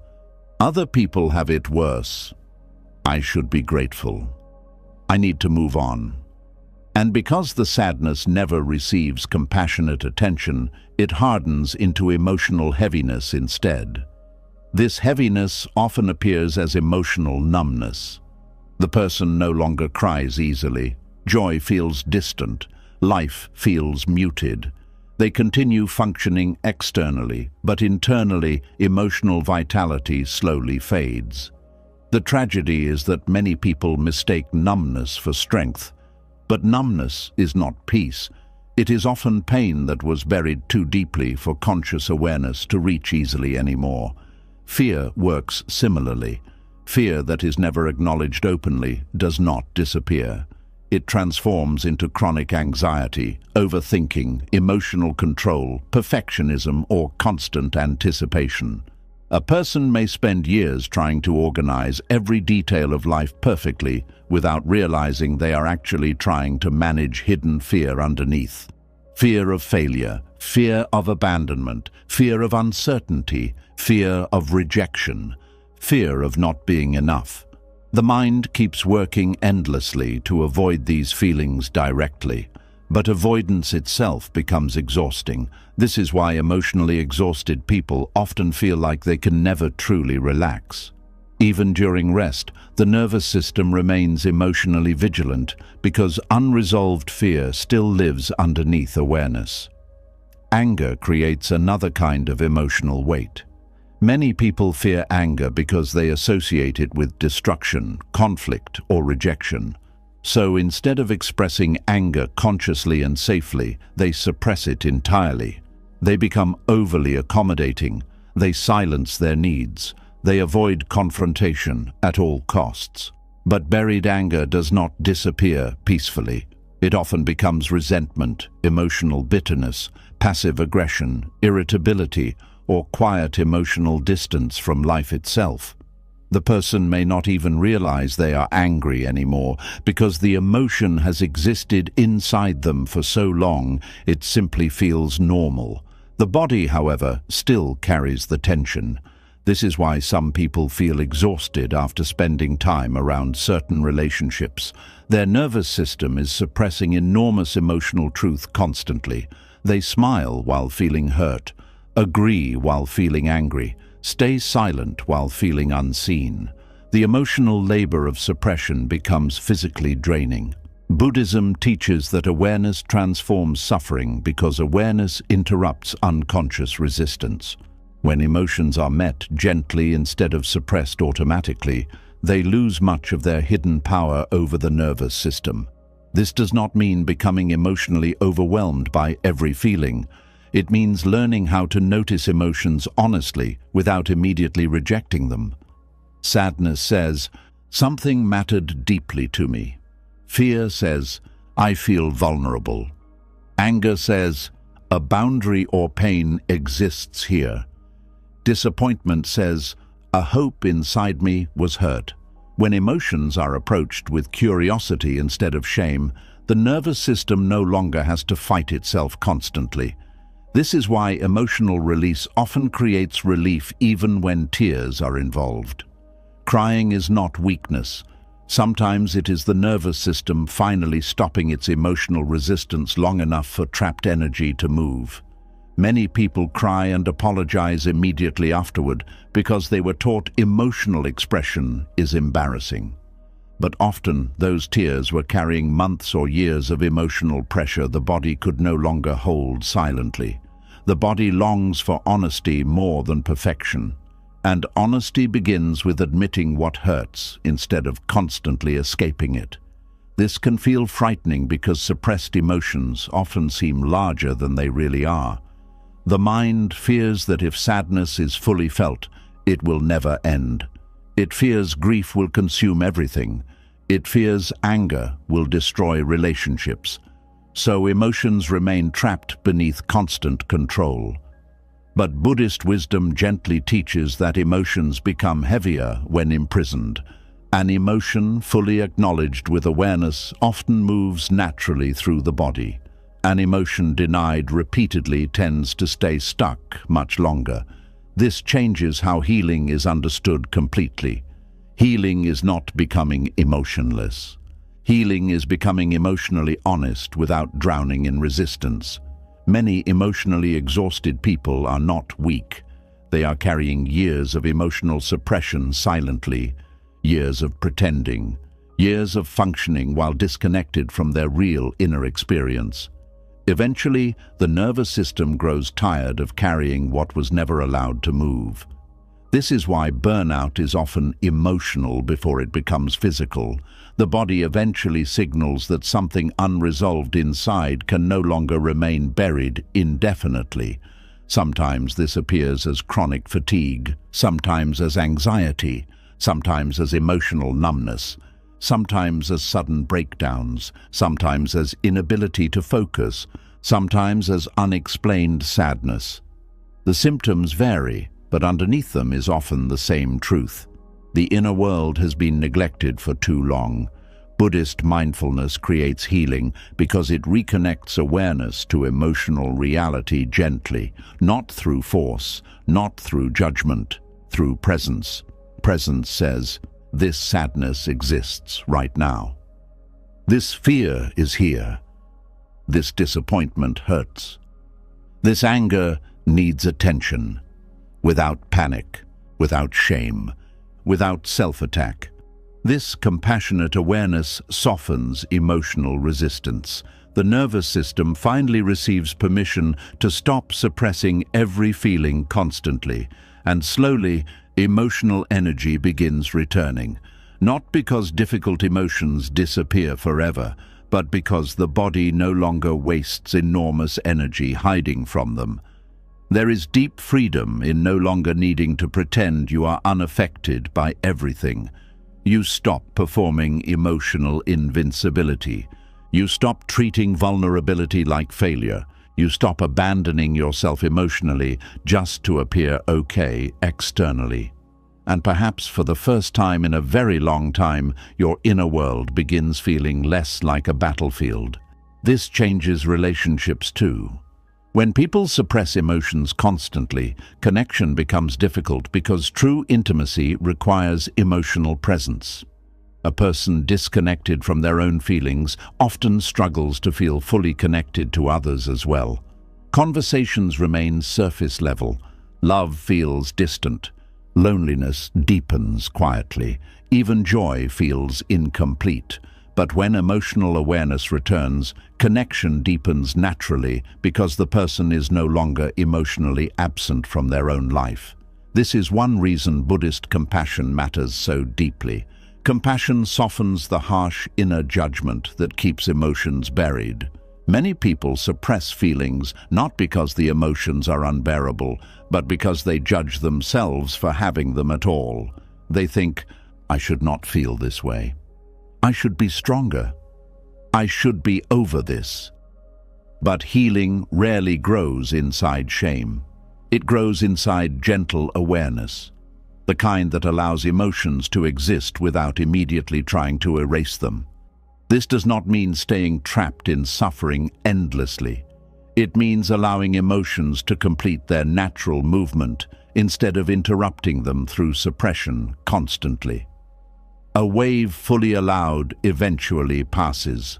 A wave resisted endlessly feels permanent, and perhaps this is why emotional exhaustion feels so heavy for so many people. They are not only carrying life itself, they are carrying all the feelings they never fully allowed themselves to feel honestly. Every suppressed disappointment, every hidden fear, every buried sadness, every unspoken grief, every silent anger. The nervous system keeps holding all of it quietly until one day the exhaustion finally says, this is too heavy to carry alone anymore. And maybe that moment is not failure. Maybe it is the beginning of emotional truth, the beginning of no longer abandoning your inner world through silence, distraction, or suppression. The beginning of allowing feelings to breathe instead of imprisoning them inside your body forever. Because emotions are not meant to become permanent weight. They are meant to move. And slowly, when awareness becomes gentle enough, they finally begin to. As emotions begin moving instead of remaining trapped inside the body, another layer of exhaustion slowly reveals itself. A quieter tension, one that sits underneath overthinking, fear, sadness, and emotional fatigue. The tension of trying to control life so tightly that the nervous system never truly rests. Many people are not only tired from what they feel, they are tired from constantly trying to force reality to unfold a certain way. And the heart becomes exhausted when it spends too long fighting uncertainty. There is a hidden kind of suffering that grows every time the mind says, "Things must happen the way I want, or I cannot feel at peace." At first, this sounds reasonable. After all, everybody wants good outcomes. Everybody wants love to stay, plans to work, people to understand them, efforts to succeed, and life to feel stable. But Buddhism gently reveals something painful. The tighter the mind clings to controlling outcomes, the more restless the nervous system becomes. Because life refuses to stay fully controllable, this creates a silent war inside many people. They are constantly trying to predict, manage, secure, prevent, fix, or guarantee things that exist far beyond their complete control. And even when the body appears calm externally, the nervous system remains emotionally tense underneath. This tension slowly becomes exhaustion. A person checks their phone repeatedly because they want certainty about someone's feelings. Another overthinks every decision because they fear making the wrong choice. Someone else mentally rehearses conversations over and over because they want to control how others perceive them. Another becomes emotionally consumed by future plans because uncertainty feels unbearable. The mind believes control will create safety, but often the desperate need for control becomes the very thing destroying inner peace. Buddhist wisdom teaches that attachment is one of the deepest roots of suffering. Many people misunderstand attachment as simply loving people too much or wanting material things. But attachment often means something far deeper. It means emotionally depending on specific outcomes in order to feel okay internally. I need this relationship to work. I need people to approve of me. I need certainty before I can relax. I need life to go according to plan. I need this fear to disappear. I need things to stay the same. And because life itself is constantly changing, the nervous system becomes trapped in chronic tension, trying to hold reality still. This is one reason emotionally exhausted people often struggle to fully relax. The mind never stops scanning for what could go wrong. It constantly monitors the future, relationships, decisions, emotions, finances, health, and possibilities. The body may sit still, but internally, the nervous system is gripping life tightly every moment. That gripping becomes heavy. You can feel it physically. The chest tightens. Sleep becomes shallow. Thoughts race endlessly. The jaw hardens without noticing. Shoulders stay tense. Breathing becomes restricted. The body behaves as if danger is always nearby, because psychologically, the mind is trying to control uncertainty constantly, and uncertainty never fully disappears. This creates enormous emotional fatigue, because the nervous system never receives permission to soften completely. Buddhism does not teach people to stop caring about life. It teaches something much more difficult: to care deeply without emotionally collapsing when reality refuses to obey personal expectations. That balance changes everything. Most suffering does not come only from events themselves. It comes from the mind's refusal to accept that some things cannot be forced into certainty. People exhaust themselves trying to control how others feel, how quickly healing happens, how life unfolds, how the future turns out, or whether pain will ever return. But control is often an illusion the anxious mind clings to for emotional safety. This becomes especially painful in relationships. Many people spend enormous emotional energy trying to secure love permanently. They monitor messages, analyze behavior, overthink distance, search for reassurance, or mentally predict abandonment before it happens. The attachment to keeping love safe creates constant nervous system tension, and ironically, this tension often destroys the peace they were trying to protect. The mind says, if I can just know for certain, I will relax. If I can prevent rejection, I will feel safe. If I can control the future, I will stop suffering. But the future remains uncertain no matter how intensely the mind grips it. This realization can feel terrifying because the human nervous system craves stability deeply. Uncertainty feels vulnerable. It reminds people they are not fully in control of life, love, health, aging, loss, or time itself. So the mind compensates by tightening around plans, tightening around people, tightening around identity, tightening around outcomes, tightening around fear, and eventually the tightening itself becomes exhausting. This is why people often feel emotionally drained after long periods of overthinking. The mind has been attempting to solve uncertainty through mental control, but uncertainty cannot be fully solved. Life is fluid. Human beings are unpredictable. Change is inevitable. The nervous system suffers when it treats uncertainty like an emergency instead of a natural condition of being alive. Buddhist wisdom speaks often about impermanence because impermanence sits underneath all emotional attachment. Everything changes, relationships change, emotions change, bodies change, circumstances change, seasons change, thoughts change, even identity changes continuously. The mind resists this truth because permanence feels emotionally safer.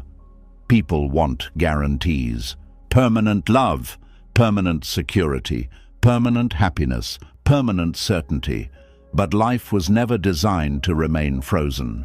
And when the mind demands permanence from an impermanent world, suffering grows quietly. This suffering often hides inside perfectionism. Many perfectionists are not simply trying to achieve excellence. They are trying to eliminate uncertainty emotionally. If they can do everything perfectly, maybe they can avoid criticism, rejection, failure, shame, or pain. But perfection is impossible because life itself is imperfect and constantly moving.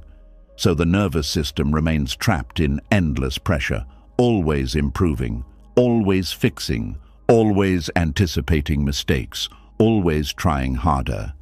The body becomes exhausted not only from effort, but from the emotional fear underneath the effort. Fear of losing control. This fear affects even ordinary moments. Someone cannot enjoy dinner because they are already worrying about tomorrow. Someone cannot rest because unfinished possibilities keep replaying mentally. Someone cannot experience peace because their mind keeps asking, but what if this goes wrong later? The future steals the present moment again and again through attachment to control. Buddhism gently teaches something radically different. Peace is not found through controlling life perfectly. Peace begins when the nervous system no longer depends on controlling everything in order to feel safe internally. This does not mean becoming careless or passive. It means recognizing the limits of control honestly. You can guide your actions, you can choose your intentions, you can care deeply, you can prepare wisely, but you cannot fully control outcomes. You cannot fully control how people feel. You cannot fully control time. You cannot fully control loss. You cannot fully control uncertainty. You cannot fully control life itself. And strangely, this truth becomes freeing once the nervous system stops fighting it constantly, because attachment to control creates endless emotional labor. The mind becomes responsible for managing impossible levels of certainty. It tries to hold the entire future together mentally. No human nervous system can carry that weight forever. This is why surrender is such an important Buddhist teaching. Though many people misunderstand surrender completely, surrender is not giving up on life. It is releasing the exhausting illusion that peace depends on controlling everything perfectly. Surrender says, I will do what I can with awareness, but I will not destroy my nervous system trying to force certainty from life. That softening changes emotional exhaustion profoundly. The body begins relaxing when it no longer treats every unknown outcome like danger. Breathing deepens, thoughts slow slightly, emotional energy stops leaking into constant control attempts, and for the first time in a long time, the heart experiences moments of genuine rest. Many emotionally exhausted people do not realize how much of their suffering comes from invisible attachment. Attachment to being understood, attachment to avoiding pain, attachment to achieving certain futures, attachment to specific emotional outcomes. When reality does not match those expectations, the nervous system reacts with tension immediately. But Buddhist awareness interrupts this unconscious gripping. You begin noticing how quickly the mind tightens around fear, how quickly it tries to control uncertainty, how quickly it demands guarantees before allowing peace. This awareness creates space between the mind and its attachment patterns, and in that space, something gentle begins happening. You stop needing certainty quite so desperately, not because uncertainty suddenly becomes enjoyable, but because you realize the constant attempt to eliminate uncertainty is exhausting you more than uncertainty itself. This is an enormous shift. Most people think their suffering comes from uncertainty. Often, part of their suffering actually comes from resisting uncertainty constantly. The resistance becomes heavier than the unknown itself. You can see this in people who obsessively seek reassurance. No amount of reassurance fully satisfies them because the deeper issue is not information. It is attachment to certainty.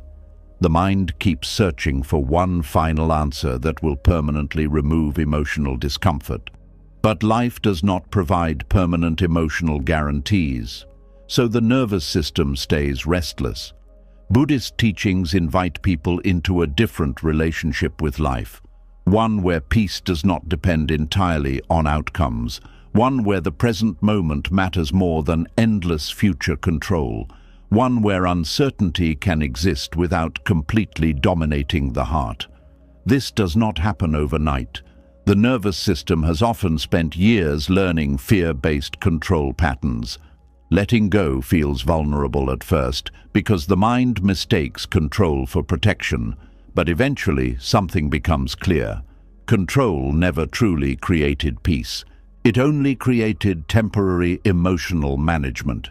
Real peace begins when the nervous system learns it can survive uncertainty without collapsing internally. That realization changes how life feels.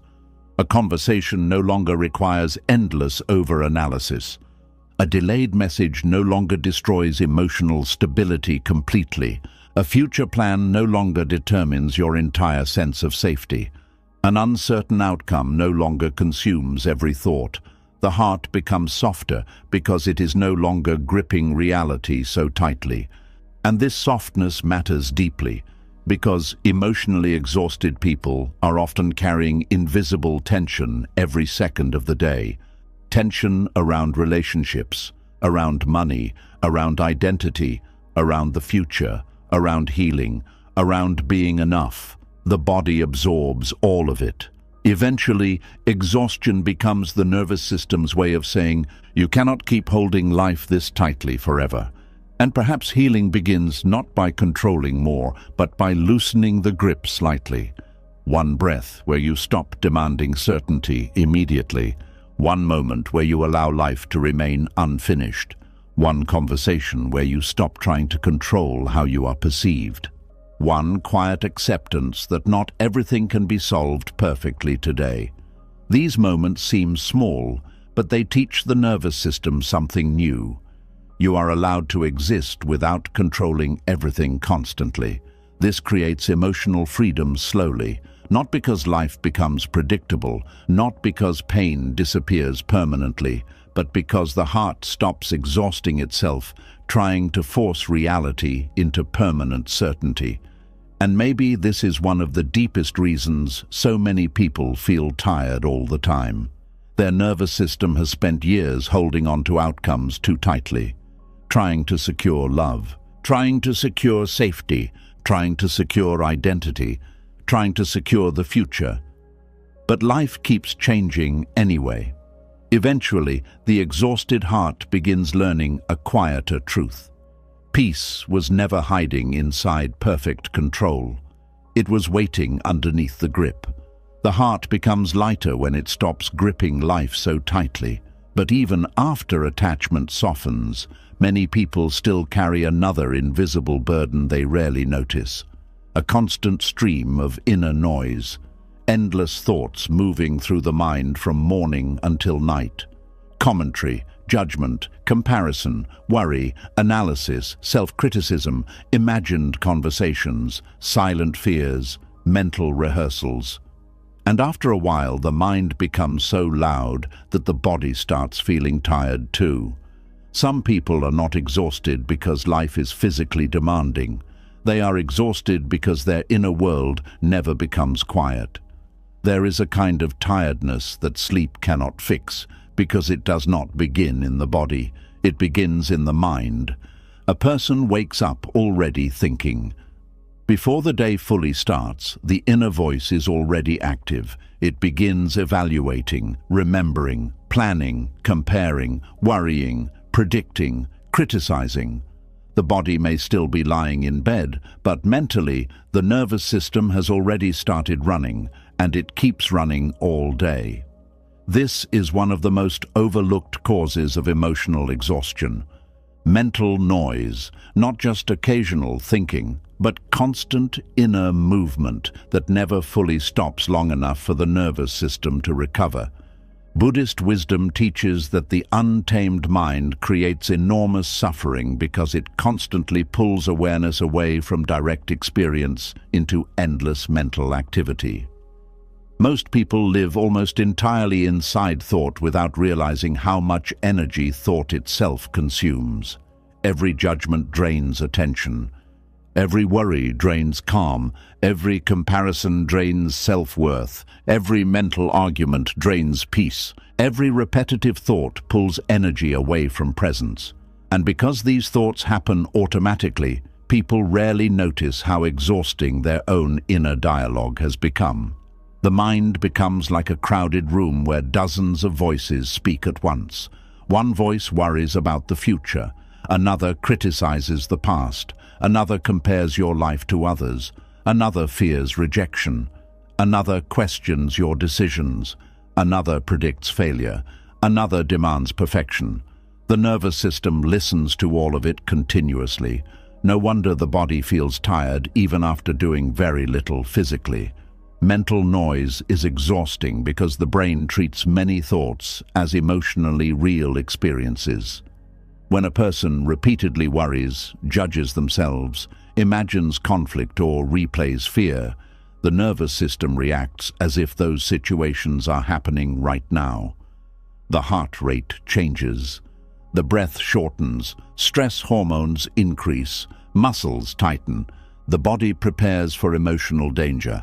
And because mental noise often lasts for hours, days, or years, the nervous system remains under chronic internal pressure.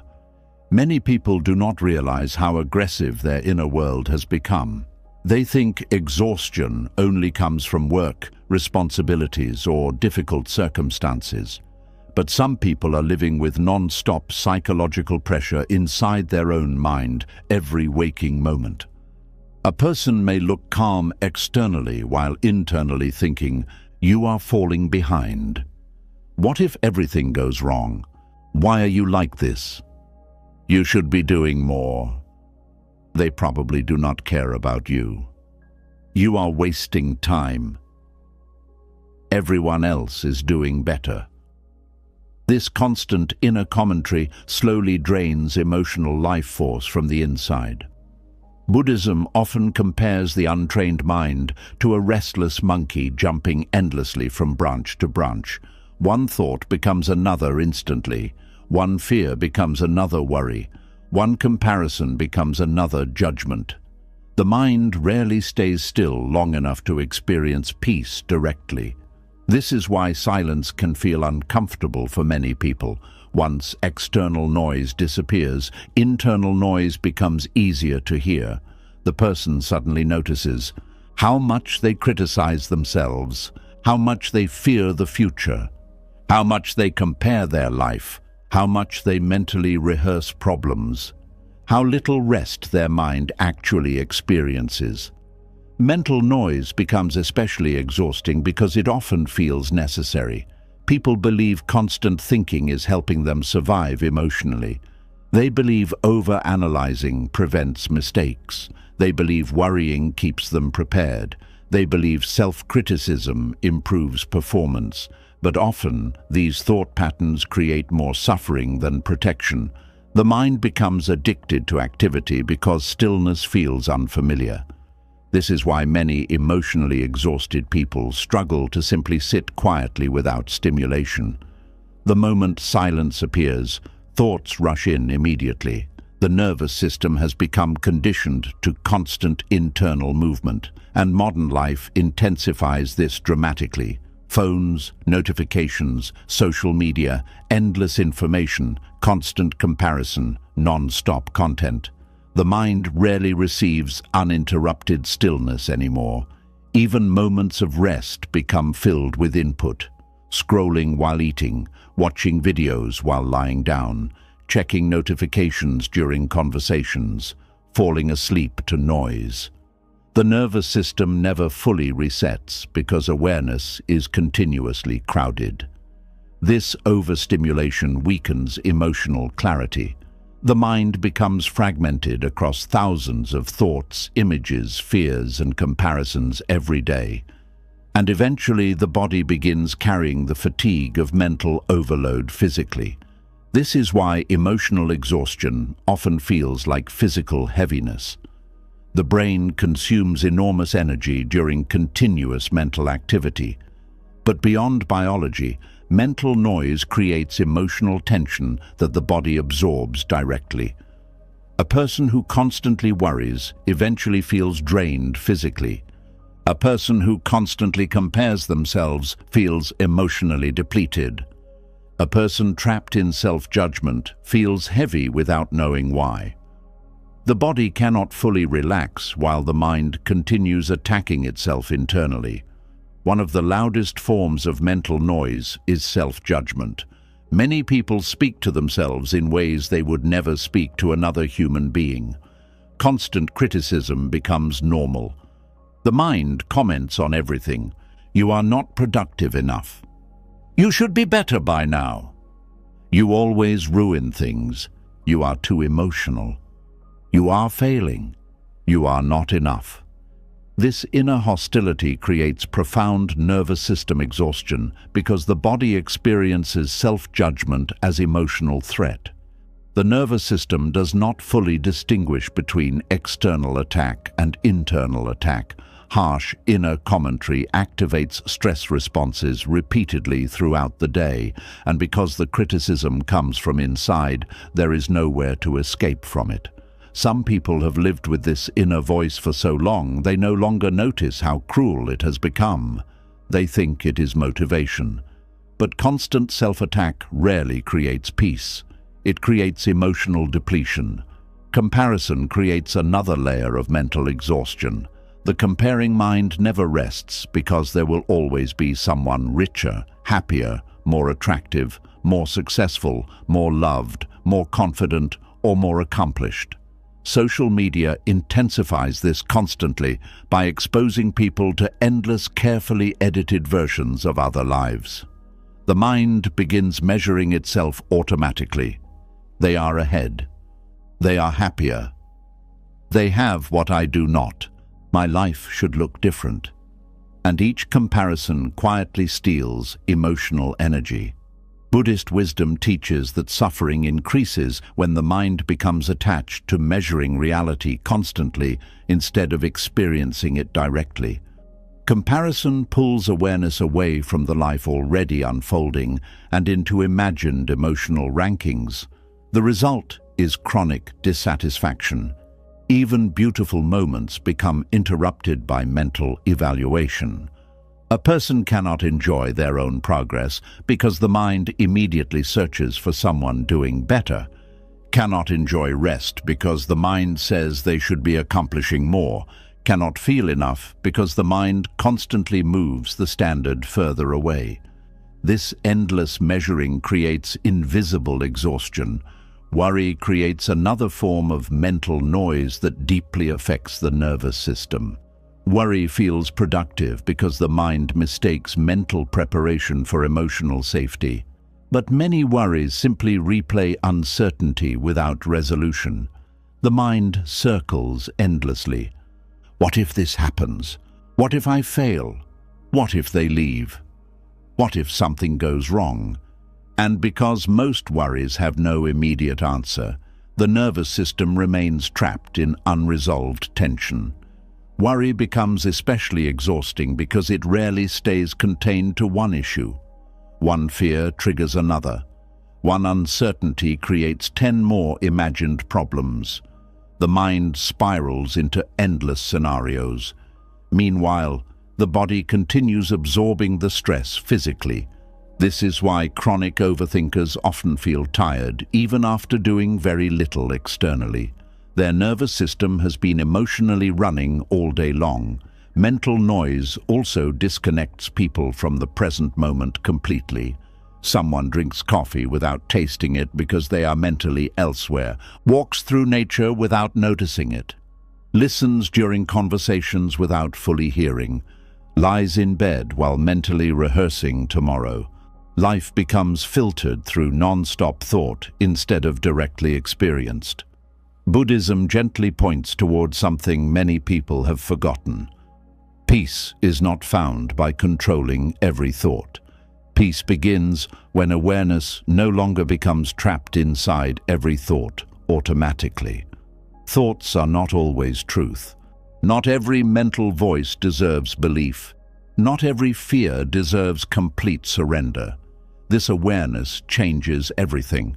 Because once people begin observing thoughts instead of immediately becoming consumed by them, the nervous system starts experiencing moments of space again. Space between thoughts, space between reactions, space between fear and awareness. And inside that space, exhaustion begins softening slightly. This is why mindfulness matters so deeply in Buddhist practice. Mindfulness interrupts unconscious mental momentum. It brings awareness back to direct experience instead of endless internal commentary. The breath, the body, the sounds in the room, the feeling of sunlight, the sensation of walking, the quietness underneath thought. These simple experiences reconnect the nervous system to reality instead of mental noise constantly. Many emotionally exhausted people have not truly rested mentally in years. Even during sleep, the mind remains overstimulated, dreams become stressful, sleep becomes shallow, the nervous system stays alert underneath. This creates a deep emotional fatigue that builds slowly over time. And perhaps the saddest part is that many people blame themselves for this exhaustion. They call themselves lazy, weak, unmotivated or broken, when in reality they are carrying non-stop psychological noise every moment of the day. Anyone would feel tired living inside constant mental pressure. Buddhist teachings do not ask people to force the mind into silence aggressively. Fighting thoughts usually creates even more inner conflict. Instead, awareness learns to observe mental activity without attaching to every single thought emotionally. A thought appears. Awareness notices it. The thought passes without immediately believing it completely, without building entire emotional worlds around it, without feeding it endlessly. This softens mental exhaustion because the nervous system no longer becomes fully entangled with every internal voice. Over time, something surprising happens. The mind begins quieting naturally in moments. Not permanently, not perfectly, but enough for the nervous system to breathe again. A person notices the sound of rain without mentally escaping somewhere else immediately.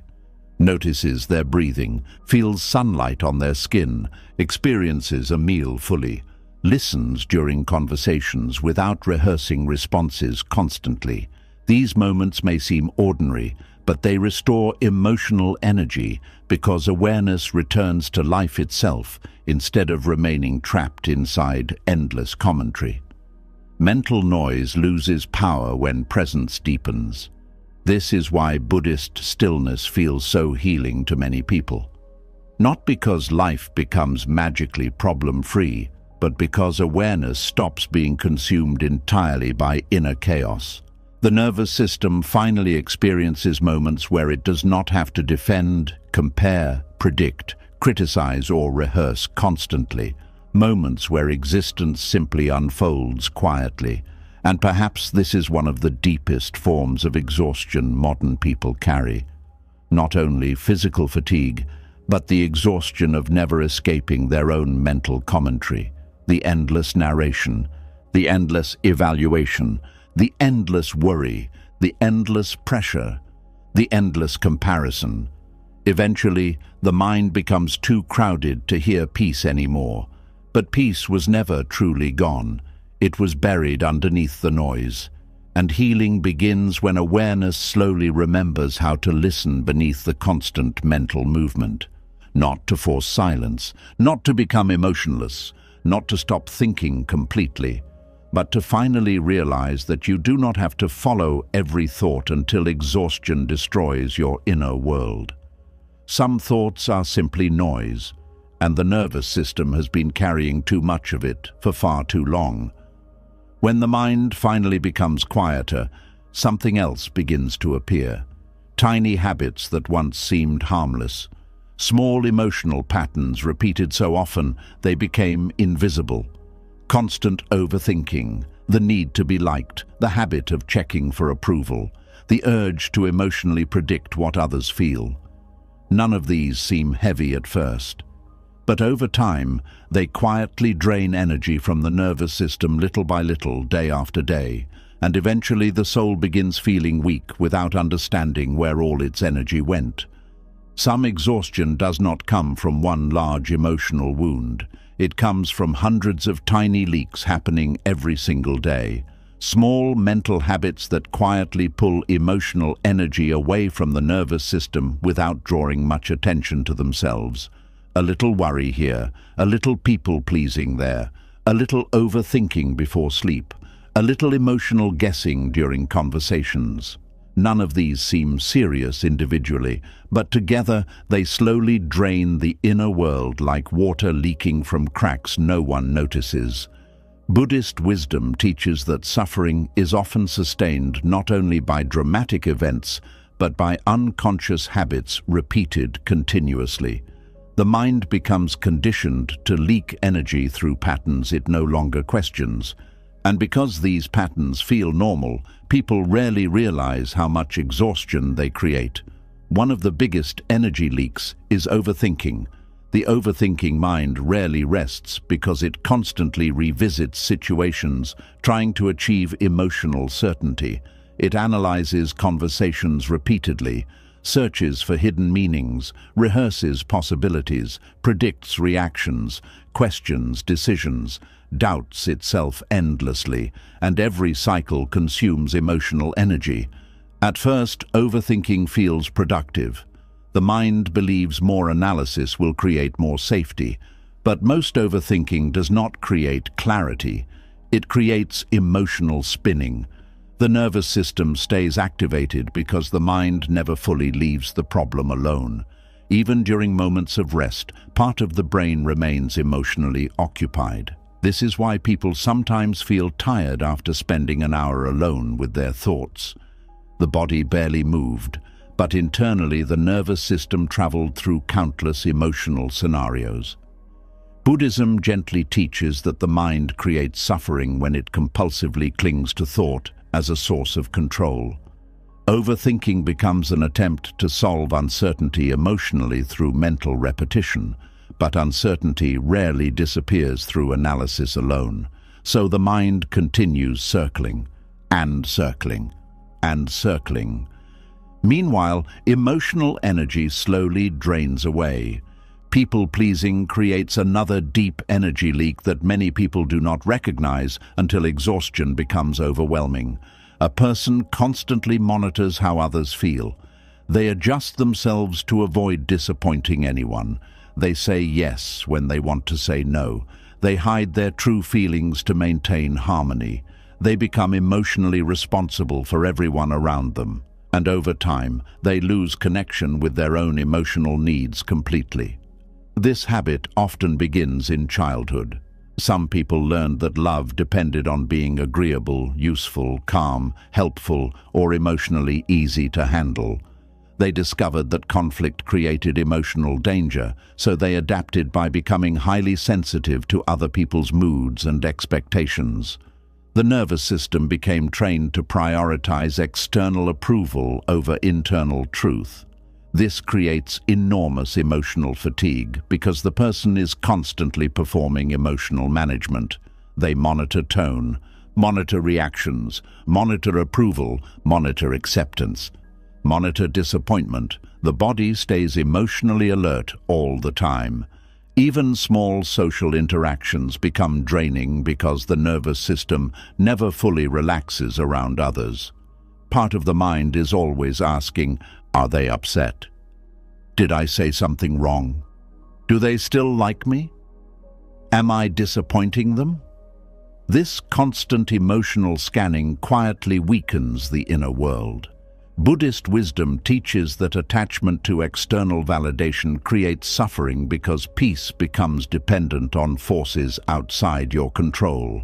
The people-pleasing mind constantly waits for emotional permission from others before feeling okay internally. But approval is unstable. People change. Opinions change. Emotions change. And when your emotional safety depends entirely on being accepted, the nervous system becomes fragile and exhausted. This exhaustion often feels invisible because people-pleasers usually appear kind, calm, or emotionally capable on the outside. But internally, they are often deeply tired from abandoning themselves repeatedly in order to maintain connection with others. There is something profoundly exhausting about constantly shaping yourself around other people's comfort while neglecting your own inner truth. The soul becomes weak when authenticity is continuously sacrificed for acceptance. Checking for approval creates another silent energy leak. Many people do this unconsciously all day long. They check phones constantly hoping for emotional reassurance. They look for responses, validation, attention, signs of being valued. A message, a like, a reply, a compliment, a reaction. The nervous system becomes emotionally dependent on external signals to feel temporarily secure. This habit creates emotional instability because the mind continuously ties self-worth to outside responses. If someone replies quickly, relief appears. If someone seems distant, anxiety appears. If approval arrives, emotional calm briefly returns. If approval disappears, insecurity grows immediately. The nervous system becomes trapped in emotional dependence. This creates exhaustion because inner peace keeps getting outsourced to other people's behavior. Buddhist teachings remind us that attachment creates suffering precisely because external conditions constantly change. When emotional balance depends on approval, life becomes emotionally unpredictable and unstable. The person loses connection with inner groundedness. And without inner grounding, even small emotional shifts begin feeling overwhelming. Emotional guessing creates another hidden leak many people carry quietly. Some people spend enormous emotional energy trying to predict what others think or feel instead of simply remaining present. They analyze facial expressions, tones, pauses, messages, behaviors, and silence constantly. The mind becomes obsessed with interpretation. What did they mean by that? Are they upset? Did I annoy them? Are they pulling away? Do they secretly dislike me? This constant emotional decoding creates chronic nervous system tension because the mind remains hypervigilant socially. Many emotionally exhausted people are not only carrying their own emotions, they are carrying endless imagined emotional interpretations about everyone else too, and most of these interpretations are not even accurate. The anxious mind fills gaps with fear automatically. Buddhist awareness interrupts this habit by returning attention to direct reality instead of imagined emotional stories. But without awareness, emotional guessing becomes automatic. The nervous system loses enormous energy trying to emotionally solve people constantly. This happens often in relationships. Instead of asking directly, the mind begins constructing entire emotional narratives internally. A delayed message becomes rejection, quietness becomes abandonment, a small change in tone becomes emotional danger. The nervous system reacts intensely to imagined meanings, and after enough time, emotional exhaustion becomes inevitable. Another powerful energy leak is emotional suppression disguised as strength. Many people spend all day pretending they are unaffected. They force themselves to appear calm, productive, positive, or emotionally stable while carrying overwhelming internal pressure underneath. This performance consumes enormous emotional energy. The body must constantly regulate facial expressions, emotional reactions, tone, and behavior while simultaneously suppressing what is truly being felt. The nervous system never fully relaxes because authenticity feels unsafe. This creates inner division. One part of the self feels pain honestly. Another part constantly says, "Do not show it." Keep functioning. Stay composed. Do not burden anyone. The emotional split itself becomes exhausting. Buddhist teachings emphasize awareness because awareness reunites the fragmented self.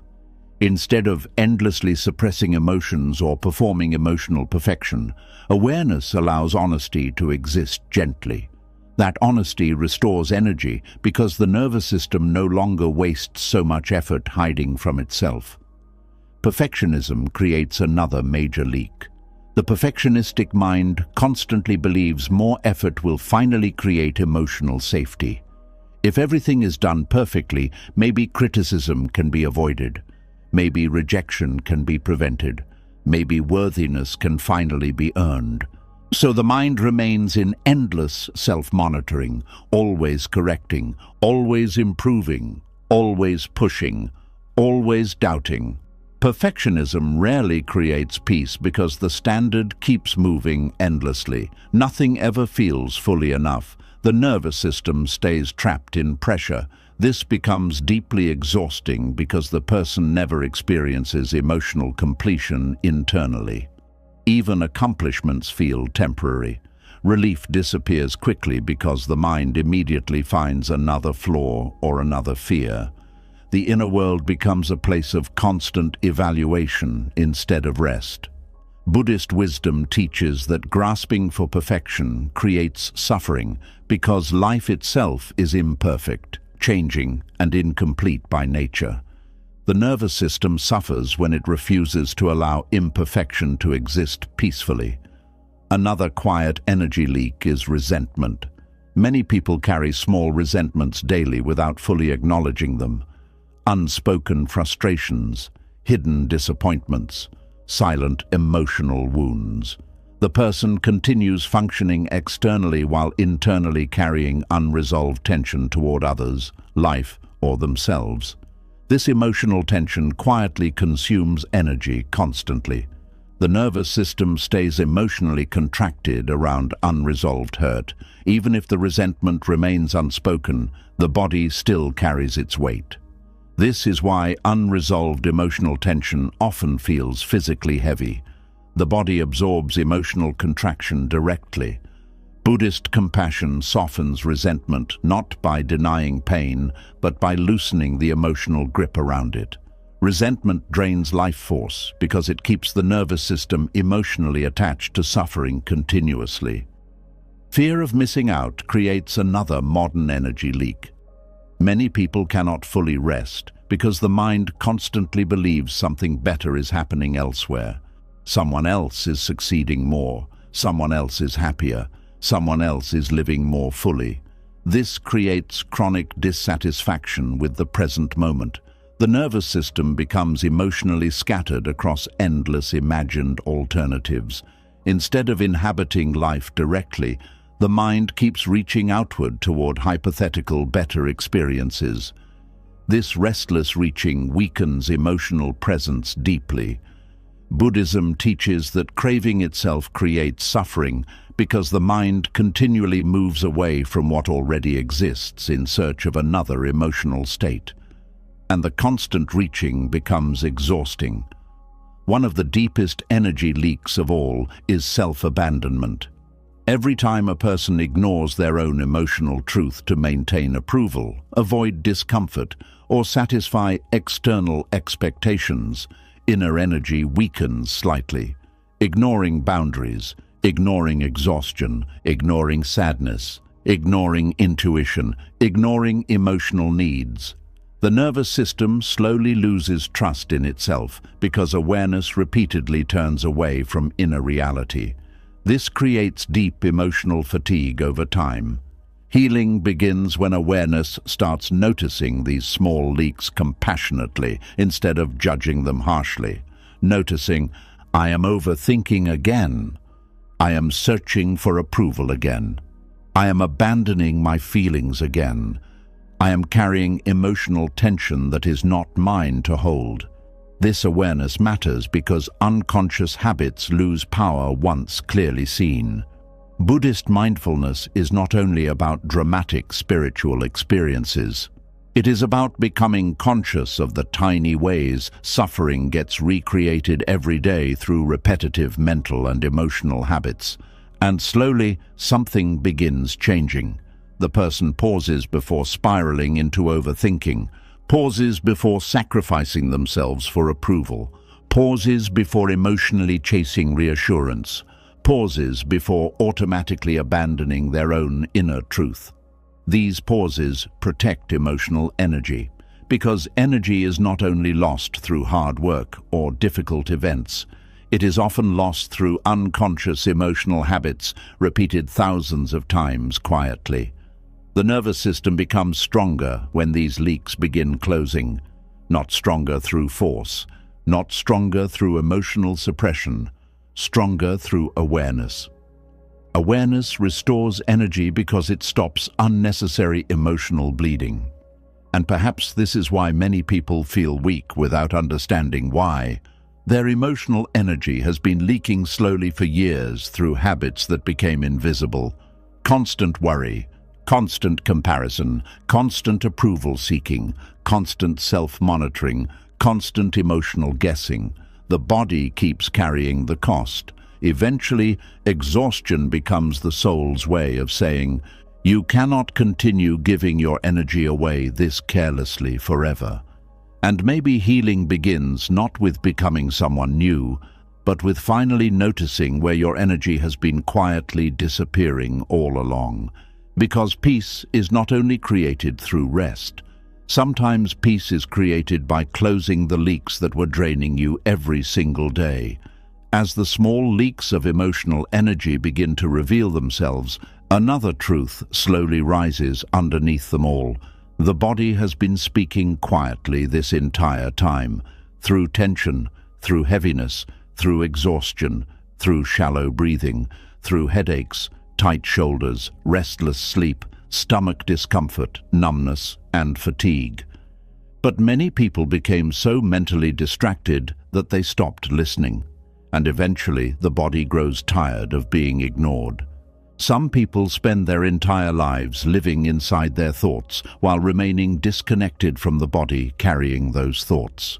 They know every fear inside their mind, every future possibility, every emotional worry, every imagined outcome, yet they barely notice the body beneath all of it. They ignore hunger until exhaustion appears, ignore tension until pain develops, ignore sadness until numbness spreads, ignore fatigue until burnout arrives. The body keeps whispering for attention long before it begins screaming through exhaustion. Buddhist wisdom teaches that awareness begins with returning to direct experience, not only thoughts, not only emotions, the body too. Because the body carries truths, the mind often tries to escape. The body knows when something is too much. The body knows when rest is needed. The body knows when grief remains unresolved. The body knows when anxiety has become chronic. The body knows when emotional overwhelm has gone too far. But modern life trains people to override these signals constantly. Push through, stay productive, ignore the discomfort, keep going, rest later, numb yourself, distract yourself. And slowly, the connection between awareness and the body weakens. This disconnection creates profound emotional exhaustion because the nervous system can only carry ignored stress for so long before depletion appears. Many emotionally exhausted people are not only mentally overwhelmed, they are physically disconnected from themselves.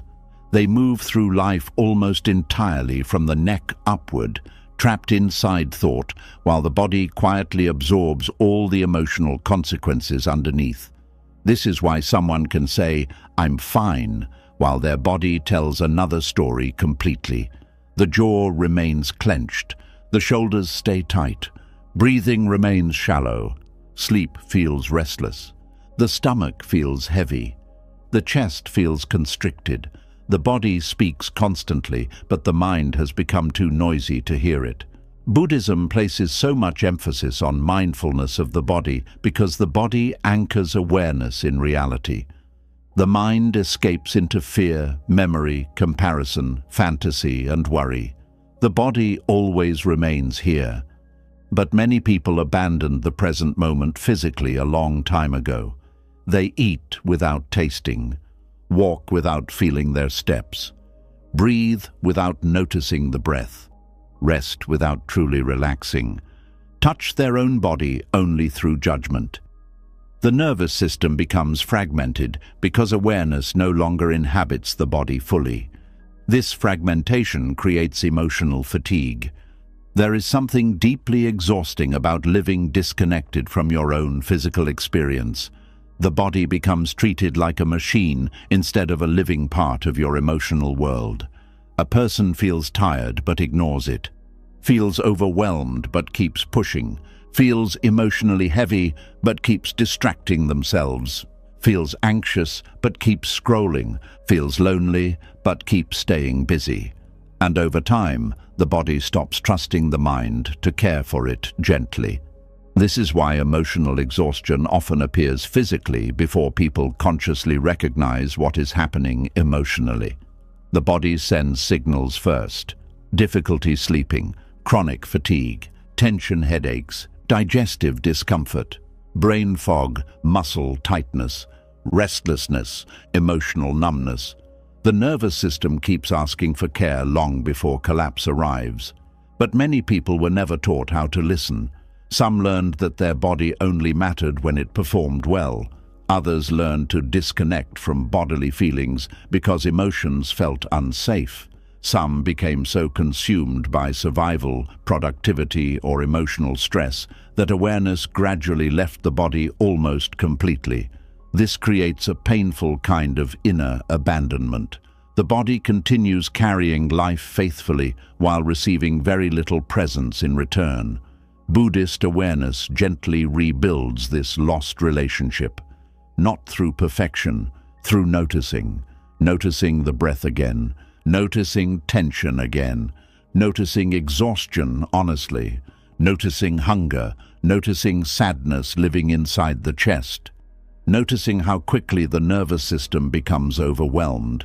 These simple observations seem small, but they restore connection between awareness and the body.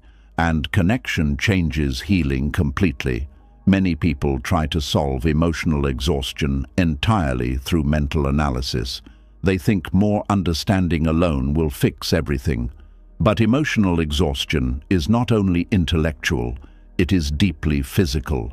the nervous system itself becomes overwhelmed.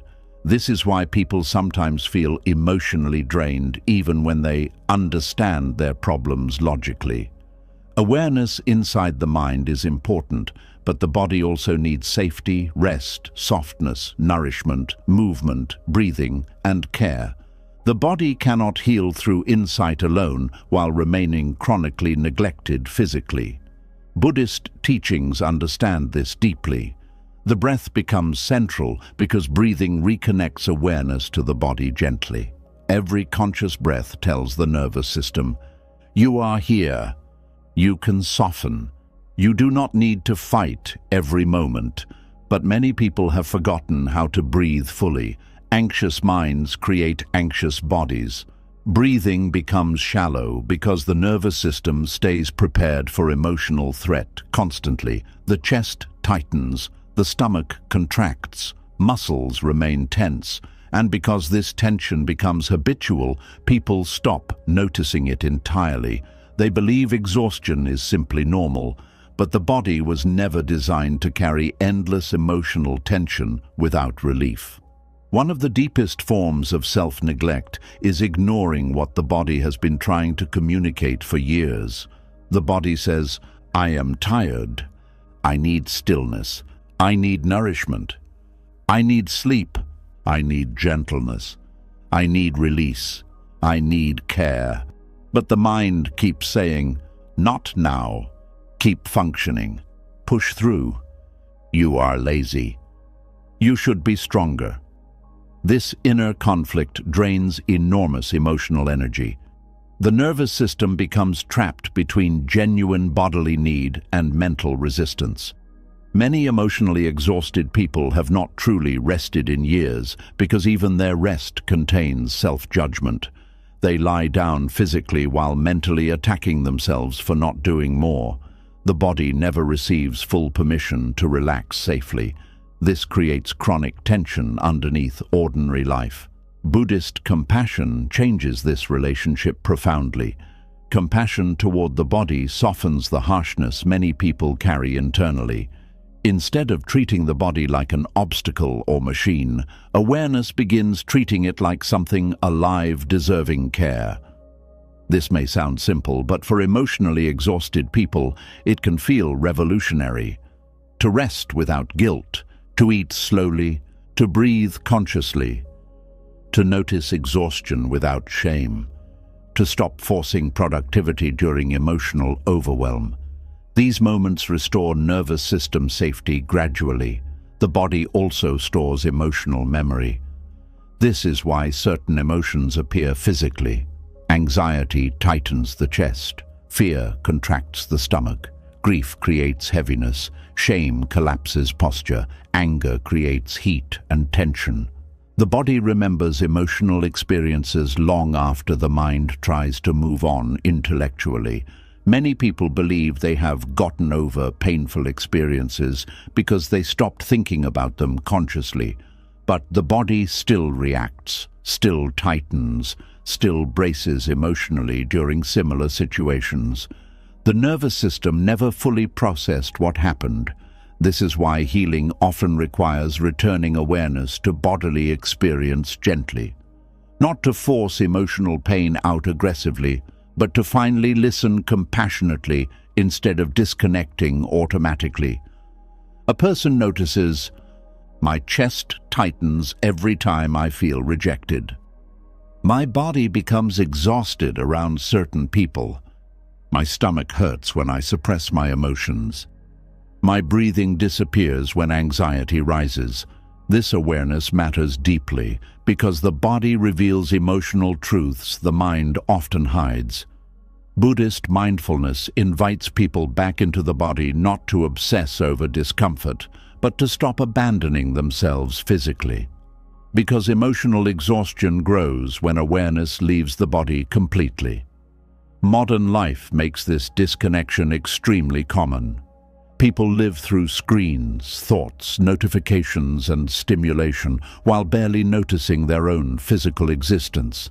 Hours pass without real breathing, without stretching, without noticing fatigue, without true stillness.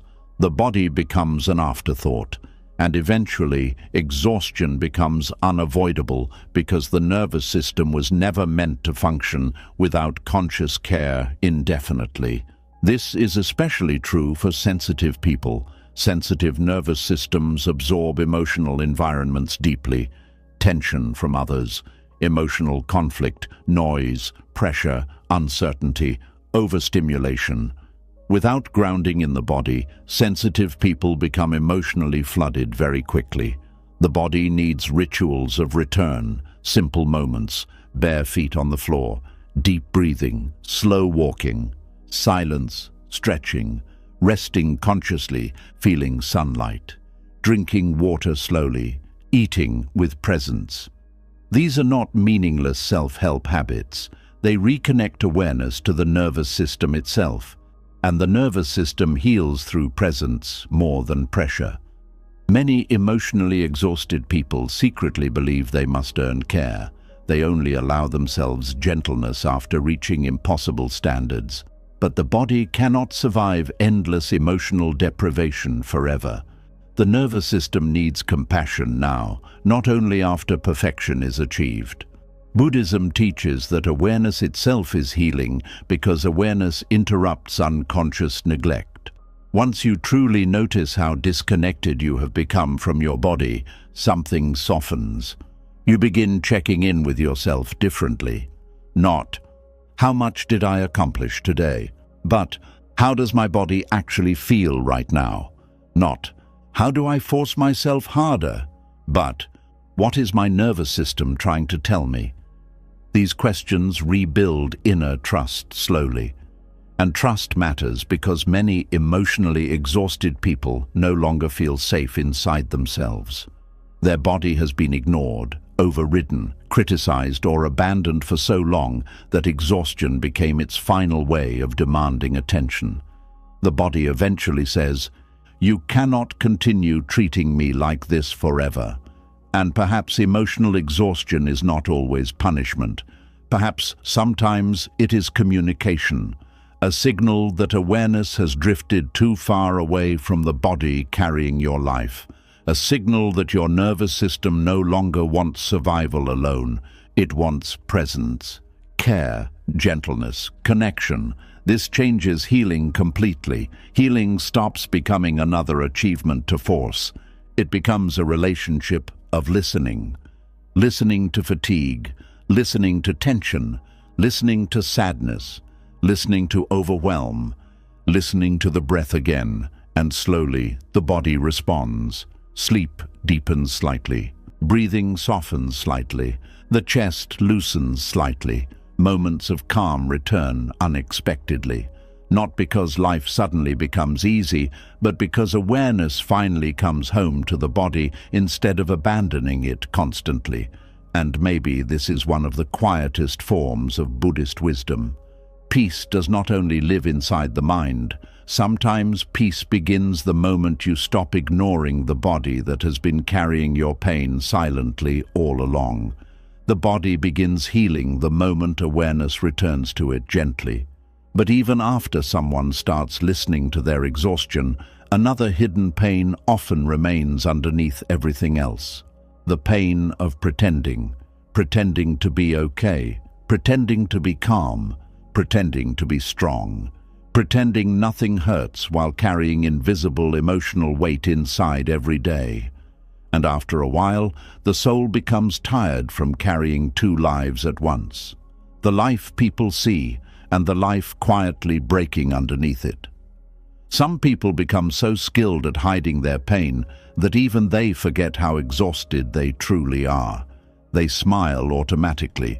They answer, "I'm fine," without thinking. They continue working, helping others, replying to messages, showing up, laughing at the right moments, doing what is expected, and externally everything appears normal. But internally something feels deeply disconnected, because there is a quiet violence in forcing yourself to appear emotionally okay while your inner world is struggling to breathe. Buddhist wisdom teaches that suffering grows stronger when awareness becomes divided. One part of the self experiences pain honestly. Another part suppresses, edits, hides, or performs over that pain in order to survive socially or emotionally. This split drains enormous energy from the nervous system. The body must constantly manage two realities at once: the external image and the internal truth. That emotional division becomes exhausting. Many people learned very early that showing pain felt unsafe. Maybe vulnerability was ignored. Maybe sadness made others uncomfortable. Maybe asking for help led to rejection. Maybe emotional honesty was treated like weakness. So the nervous system adapted by creating a protective emotional mask. The mask says, "I'm okay. I can handle it. It's not a big deal. Don't worry about me." Even when the heart quietly feels overwhelmed underneath. At first, this emotional masking may help someone survive difficult environments, but over time, constantly performing emotional stability while suppressing real pain creates deep inner fatigue. Because pretending requires energy, a person must constantly monitor facial expressions, tone, behavior, emotional reactions, and vulnerability levels. They must hide exhaustion while still functioning. Hide sadness while staying socially acceptable. Hide fear while appearing confident. The nervous system never fully relaxes because authenticity feels emotionally dangerous. This is one reason emotionally exhausted people often feel tired after social interaction, even when nothing dramatic happened. They are not only talking to others, they are managing an emotional performance continuously underneath the conversation. The body absorbs the cost of that performance. There is something deeply lonely about suffering quietly while everyone around you believes you are fine. The person may receive praise for being strong, calm, or resilient, while internally they feel emotionally unseen. And the painful part is that sometimes they no longer know how to stop pretending. The mask becomes automatic. Someone asks how they are doing. The body says, "I'm drowning." The mouth says, "I'm okay." This disconnect slowly weakens the spirit because the inner self no longer feels acknowledged even by its own awareness. Buddhist teachings emphasize truthfulness not only in speech with others, but internally with yourself. Healing becomes difficult when the mind continuously denies emotional reality. Not because emotions need to be displayed dramatically all the time, but because the nervous system suffers when authentic pain remains trapped behind permanent emotional performance. Many emotionally exhausted people are carrying hidden grief nobody can see. Grief over relationships, grief over loneliness, grief over who they used to be, grief over lost time, grief over dreams that quietly disappeared, grief over emotional needs that were never met. But instead of allowing this grief to breathe honestly, they continue functioning mechanically. And eventually, functioning without emotional honesty becomes its own kind of suffering. This often creates numbness. The person no longer feels deeply connected to themselves because so much energy goes into emotional suppression. They continue surviving externally, but internally they feel distant, detached, empty, or strangely absent from their own life. The nervous system becomes emotionally exhausted from carrying pain without expression. Buddhist wisdom teaches that awareness heals through gentle presence. But emotional masks block awareness because the person becomes disconnected from their own authentic experience. A person may know how to comfort others beautifully while secretly feeling unable to comfort themselves. May know how to appear composed while quietly falling apart internally. May know how to keep functioning while feeling emotionally invisible. This inner contradiction drains emotional life force continuously. One of the most exhausting forms of pretending is pretending you are not affected by things that deeply hurt you. Someone says something painful and you laugh it off. Someone disappoints you and you minimize it immediately. Someone abandons you emotionally and you tell yourself it doesn't matter. But the body still feels everything. The nervous system absorbs hurt even when the conscious mind refuses to acknowledge it openly. This is why suppressed emotional pain often turns into physical exhaustion. The body carries emotional truth that awareness keeps denying. A person says, "I'm fine," but the body says, "I am carrying too much." Buddhism gently reminds us that suffering deepens when awareness abandons reality. Emotional pain itself is difficult enough, but denying that pain creates a second layer of suffering on top of the original wound. Now, the person is not only hurting, they are hurting alone internally. This emotional isolation becomes incredibly tiring. Many people secretly fear that if they stop pretending, everything inside them will collapse completely. They fear becoming too emotional, too needy, too weak, or too much. So they continue carrying impossible emotional weight silently.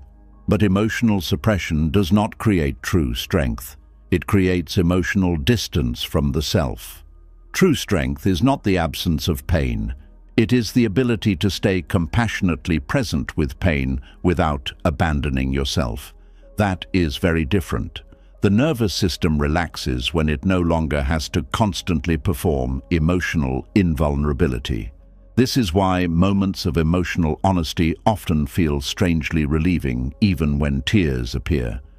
The relief comes from no longer carrying the exhausting burden of pretending for a moment, finally saying, "I'm not okay. This hurts. I'm tired. I feel overwhelmed. I don't know how much longer I can keep carrying this." These moments are not weakness. They are emotional truth returning. And truth restores energy because it ends the internal split between appearance and reality. Many emotionally exhausted people are living with chronic emotional self-abandonment. They consistently ignore their own emotional reality in order to maintain external stability. The body eventually becomes depleted from this disconnect. You can see this in people who smile constantly while carrying deep sadness. The smile itself becomes heavy after a while, not because smiling is bad, but because the nervous system knows the smile no longer reflects the inner truth. The body longs for congruence, for alignment between inner reality and outer expression. Without that alignment, emotional exhaustion grows. Buddhist mindfulness gently reunites these divided parts of the self. Awareness begins noticing, "I am pretending again. I am minimizing my pain again. I am performing calmness while feeling overwhelmed inside." This noticing matters deeply because unconscious emotional performance loses power once clearly seen. The goal is not dramatic emotional exposure with everyone. Buddhism values wisdom and discernment too. The goal is inner honesty. Honesty with yourself first, the kind that allows you to admit, "I am carrying pain. I need rest. I feel lonely. I feel hurt. I feel emotionally tired," without immediately judging yourself for it. This changes the nervous system profoundly because emotional truth creates inner coherence. The body no longer has to fight against awareness constantly. One of the saddest forms of emotional exhaustion happens when people become emotionally available to everyone except themselves. They listen to others compassionately, support others endlessly, comfort everyone around them, but when their own pain appears, they dismiss it immediately. The nervous system quietly learns, "Everyone else deserves compassion more than I do." This belief creates deep emotional depletion. Buddhist compassion includes the self too. Without self-compassion, emotional caregiving becomes unsustainable because the person keeps pouring energy outward while remaining emotionally disconnected inwardly. Eventually, exhaustion becomes unavoidable. Another painful form of pretending is pretending you no longer care when you actually care deeply. Some people do this after repeated disappointment. They become emotionally guarded to protect themselves from further pain. They act detached, unbothered, independent, unaffected. But underneath the armor, longing still exists, love still exists, fear still exists. The emotional guarding itself becomes exhausting because the nervous system stays defended constantly. Real peace is not emotional numbness. It is emotional openness without constant fear-based self-protection. But many people have spent so long surviving emotionally that they no longer remember what openness feels like. Buddhist teachings speak often about illusion. Emotional masks are one of the deepest illusions people carry, not because they are fake people, but because fear taught them to hide their true emotional state in order to survive. And over time, the mask becomes so familiar that they forget who they are underneath it. This creates quiet grief inside the soul, the grief of feeling emotionally unseen, emotionally disconnected, emotionally hidden, even in close relationships, because true connection becomes difficult when nobody is meeting the real version of you. Many emotionally exhausted people secretly crave one thing more than anything else: the ability to stop pretending, to stop carrying emotional performances constantly, to stop acting stronger than they feel, to stop smiling through pain automatically, to stop functioning mechanically while internally collapsing. The body longs for rest from emotional acting. This is why safe emotional spaces feel so healing, not because problems magically disappear there, but because the nervous system finally receives permission to exist honestly without constant performance. No mask, no role, no pretending, just truth. Buddhist awareness slowly creates this inner safety. Awareness says, you do not need to abandon your pain to deserve love. You do not need to perform perfection to deserve rest. You do not need to hide exhaustion to remain worthy. These truths soften the nervous system deeply, because many emotionally exhausted people are not only tired from life itself, they are tired from carrying emotional masks every day, tired from acting okay, tired from appearing strong, tired from pretending they are unaffected, tired from surviving quietly.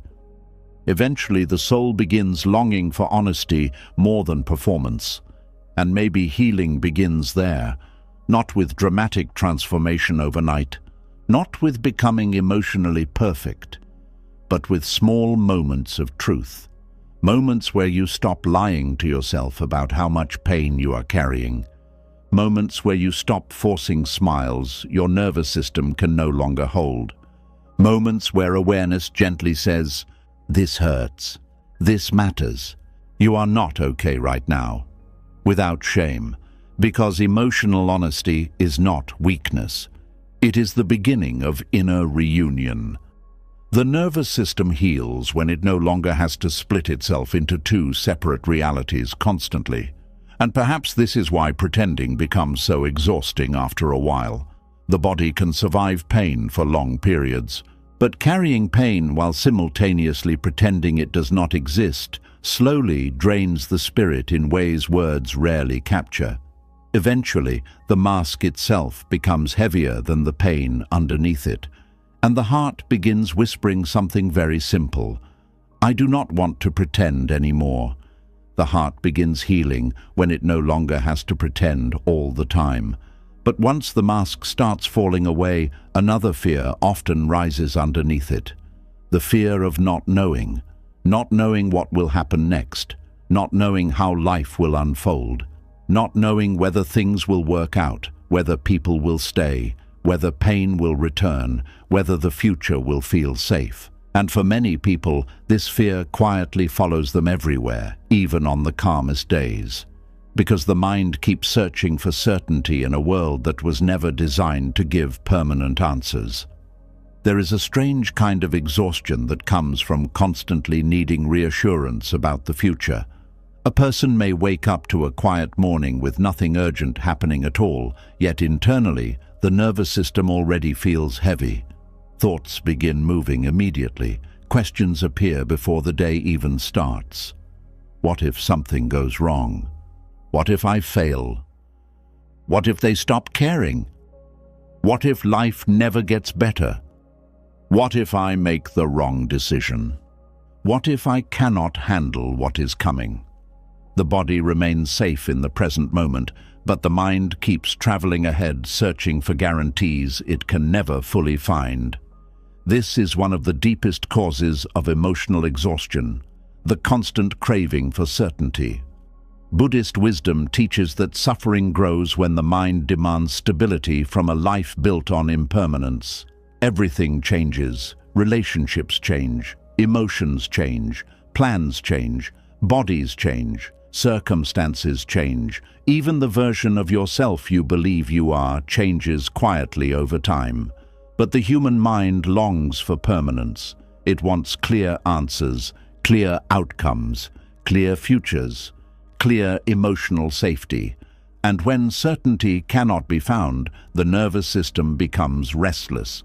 Many people spend enormous emotional energy trying to predict life so they can feel emotionally prepared before anything happens. They overthink possibilities, rehearse conversations, analyze signs, search for reassurance repeatedly. They believe certainty will finally allow them to relax. But certainty rarely arrives in the permanent way the mind wants, so the searching continues endlessly. This creates chronic emotional tension because the nervous system never fully settles into the present moment. It keeps waiting for some future point where everything finally feels resolved. The mind says, "Once I know what is happening, I will feel okay. Once I know they love me, I can relax. Once I know my future is secure, I can breathe deeply. Once I know nothing bad will happen, I can finally rest." But life keeps moving. New unknowns appear, new uncertainties emerge, and the nervous system remains trapped in emotional anticipation. This is why even quiet days can feel heavy. The exhaustion is not always coming from external events. Sometimes it comes from the invisible emotional labor of trying to mentally secure the future all day long. The body sits in a peaceful room while the mind searches for danger anyway. Buddhist teachings often return to the present moment because the present moment is the only place life is actually happening. But the certainty-seeking mind cannot stay present for very long. It constantly moves ahead, trying to emotionally solve tomorrow before tomorrow arrives. This movement becomes exhausting. You can see it in ordinary moments. Someone checks their phone repeatedly looking for reassurance. Someone rereads messages trying to detect emotional certainty. Someone cannot enjoy a peaceful evening because they are worrying about next month. Someone cannot rest because they need answers immediately before allowing themselves peace. The nervous system becomes addicted to resolution. But reality itself remains unresolved much of the time. This is one of the hardest truths for the anxious mind to accept. Life will always contain uncertainty. No relationship comes with permanent guarantees. No future arrives fully secured. No amount of overthinking removes all risk from being alive. And yet the mind continues searching, searching for signs, searching for proof, searching for certainty. This endless searching quietly drains emotional energy every single day. Many emotionally exhausted people are not only tired from problems themselves, they are tired from trying to eliminate uncertainty emotionally before life unfolds naturally. The nervous system never stops preparing for rejection, preparing for disappointment, preparing for failure, preparing for abandonment, preparing for loss. And because most feared outcomes never fully arrive the way the mind imagines, enormous emotional energy gets wasted on imagined futures repeatedly. Buddhist wisdom teaches that attachment creates suffering, and one of the deepest attachments people carry is attachment to certainty itself. The mind becomes emotionally dependent on knowing where relationships stand, knowing how life will unfold, knowing that pain will not return, knowing that everything will work out safely. But certainty is fragile because life itself remains fluid. This creates a painful conflict inside the nervous system. The mind demands guarantees from a reality that keeps changing continuously. And eventually, the tension of trying to hold on to certainty becomes heavier than uncertainty itself. Many people secretly believe uncertainty is dangerous because uncertainty feels emotionally vulnerable. When outcomes remain unclear, the nervous system loses its illusion of control, so the mind compensates by thinking more analysis, more checking, more predicting, more worrying, more emotional preparation. But overthinking uncertainty does not create peace. Often, it only prolongs emotional suffering. This is why anxious minds rarely feel rested. Even during silence, the mind continues searching for answers. The body lies down, but the nervous system remains emotionally awake. The uncertainty itself may be small, but the emotional resistance to uncertainty becomes enormous. Buddhist awareness changes this relationship slowly. Instead of constantly demanding certainty before allowing peace, awareness begins learning how to exist gently inside uncertainty itself. This is very different from giving up. It means recognizing, I do not know exactly what will happen, and I do not need to destroy myself trying to know. That realization softens the nervous system profoundly, because the craving for certainty often becomes endless. A person receives reassurance briefly, but the calm disappears quickly. Another question appears immediately after, another doubt, another fear, another imagined possibility. The mind keeps moving the finish line of safety. This happens often in relationships. Someone receives love and affection, but instead of feeling secure deeply, the mind immediately asks, but what if they change? But what if this does not last? But what if I lose this? The nervous system struggles to receive love peacefully because uncertainty about the future interrupts the present moment constantly. The same happens with success, healing, and emotional growth. A person finally experiences peace briefly, then immediately fears losing it. Finally feels hopeful, then fears disappointment. Finally rests, then worries the calm will disappear. The mind keeps trying to emotionally secure permanence from experiences that naturally change, and this creates quiet exhaustion underneath daily life. Buddhist teachings on impermanence are not meant to create hopelessness.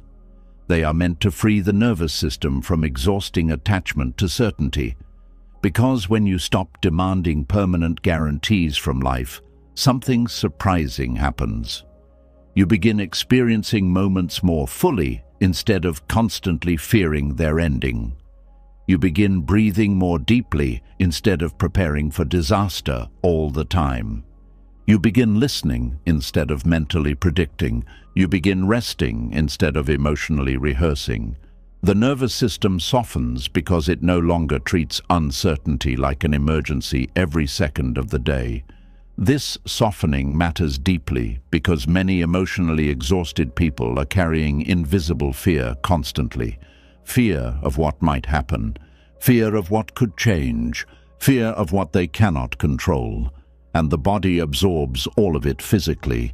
Tight chest, restless sleep, shallow breathing, heavy fatigue, mental spinning, difficulty relaxing. The nervous system becomes overwhelmed from living too far ahead emotionally. One of the most painful things about craving certainty is that it often destroys the peace already available in the present moment. A beautiful evening becomes interrupted by future worry. A loving conversation becomes interrupted by fear of loss. A quiet morning becomes interrupted by overthinking. A moment of rest becomes interrupted by imagined problems. The mind abandons reality, searching for guarantees that do not exist yet. And in doing so, it loses the life already happening now. Buddhist mindfulness gently calls awareness back to this breath, this room, this moment, this cup of tea, this sunset, this conversation, this simple present experience. Not because the future does not matter, but because emotional life cannot survive when awareness permanently leaves the present, searching for certainty elsewhere. Many people secretly believe uncertainty means something is wrong, but uncertainty is simply part of being alive. No one fully knows what tomorrow holds. No one fully controls outcomes. No one fully escapes change. And strangely, accepting this truth can create more peace than fighting it endlessly, because resistance to uncertainty creates chronic emotional contraction. The body tightens around unanswered questions. The mind spins around unknown outcomes. The nervous system waits constantly for emotional closure. But life rarely offers complete closure. There will always be something unknown ahead. This realization feels frightening to the control-driven mind, but deeply freeing to the exhausted heart, because once you stop demanding impossible levels of certainty from life, emotional energy begins returning naturally. The nervous system no longer spends every moment scanning for guarantees. The mind no longer needs to solve the entire future before resting. The heart no longer grips every outcome so tightly. This does not mean fear disappears completely. Human beings will always feel uncertainty sometimes, but awareness changes the relationship to it. Instead of drowning in uncertainty, you begin learning how to breathe inside it. That is real emotional resilience. Not becoming emotionless, not eliminating fear forever, but learning how to remain present even when answers are incomplete. This is one reason Buddhist meditation focuses so deeply on the breath. The breath exists here, not in tomorrow's imagined problems, not in next year's fears, not in uncertain futures. Here. The breath reminds the nervous system, you are alive in this moment. You do not need to solve everything right now. You are allowed to exist without complete certainty. These reminders seem simple, but emotionally exhausted people often need them desperately, because many have spent years carrying the impossible burden of trying to mentally secure the future before allowing themselves peace. And the burden became too heavy. Eventually, exhaustion becomes the body's way of saying, you cannot keep carrying tomorrow every moment of today. And perhaps healing begins when awareness finally stops demanding perfect certainty before allowing rest. Not because uncertainty suddenly becomes comfortable, but because the heart realizes something profound. Peace was never hidden inside guaranteed outcomes. Peace begins the moment you stop sacrificing the present, trying to control what has not even happened yet. The heart begins softening when it stops demanding certainty from every part of life. But even after the fear of the future quiets down, another silent habit continues stealing peace in ways many people barely notice. The habit of measuring yourself against other people, their success, their appearance, their relationships, their confidence, their healing, their happiness. And slowly, without realizing it, your own life starts feeling smaller every time someone else's life looks brighter. Some people wake up already feeling behind before the day even begins.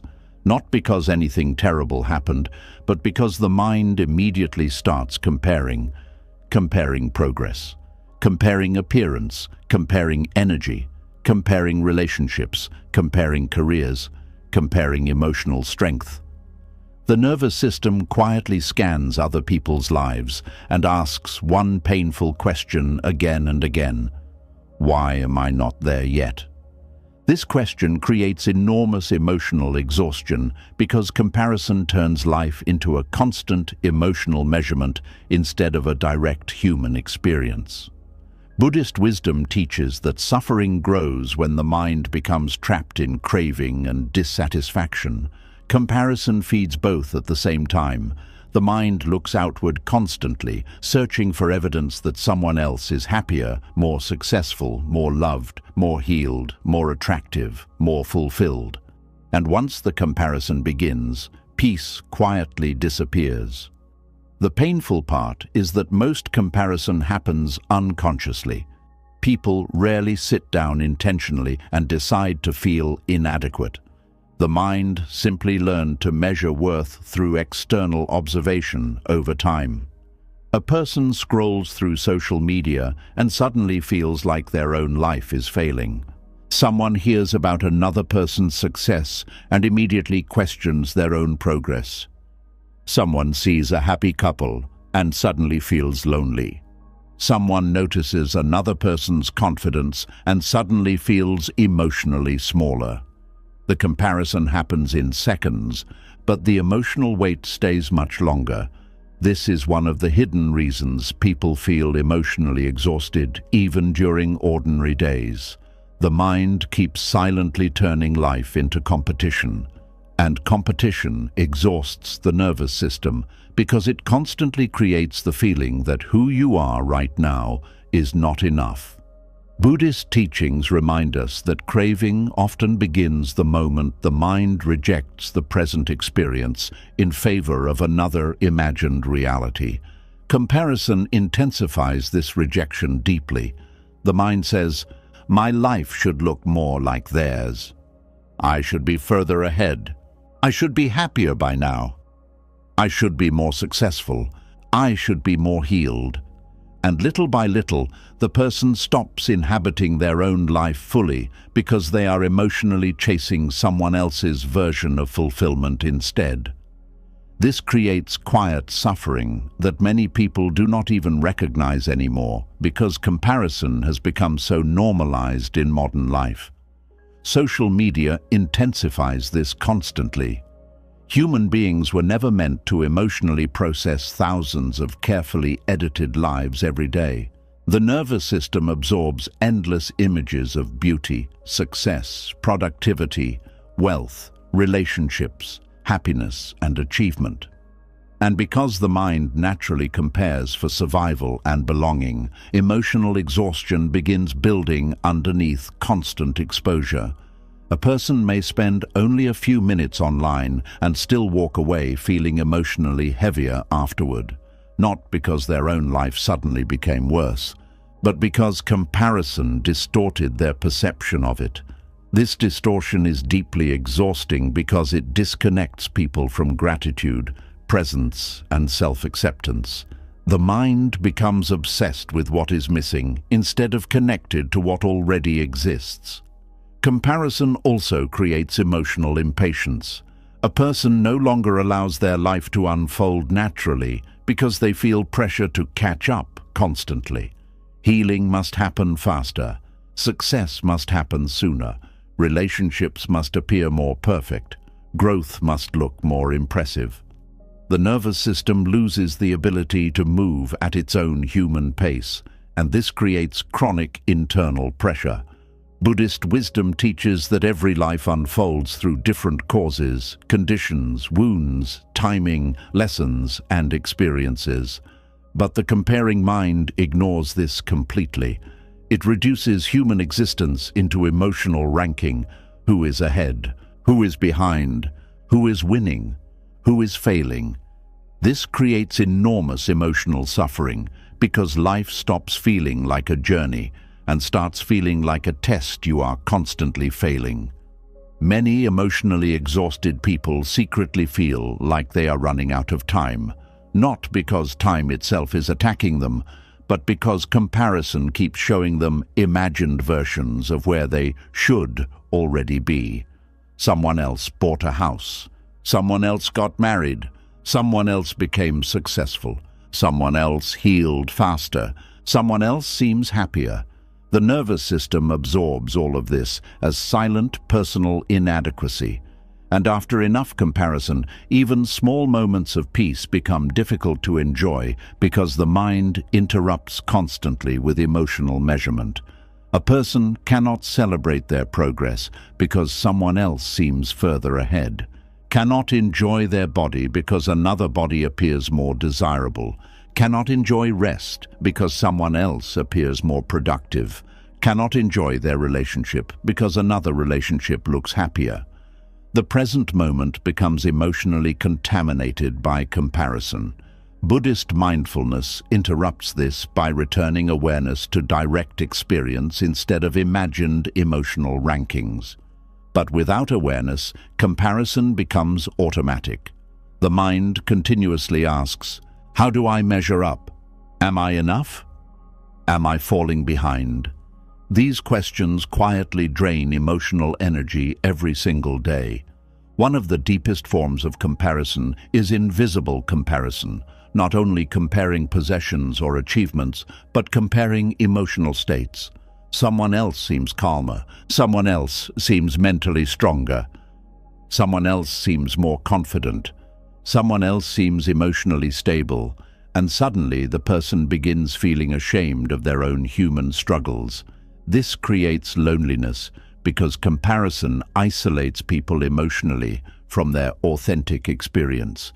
Instead of relating compassionately to themselves, they judge themselves against imagined standards constantly. The nervous system becomes emotionally unsafe.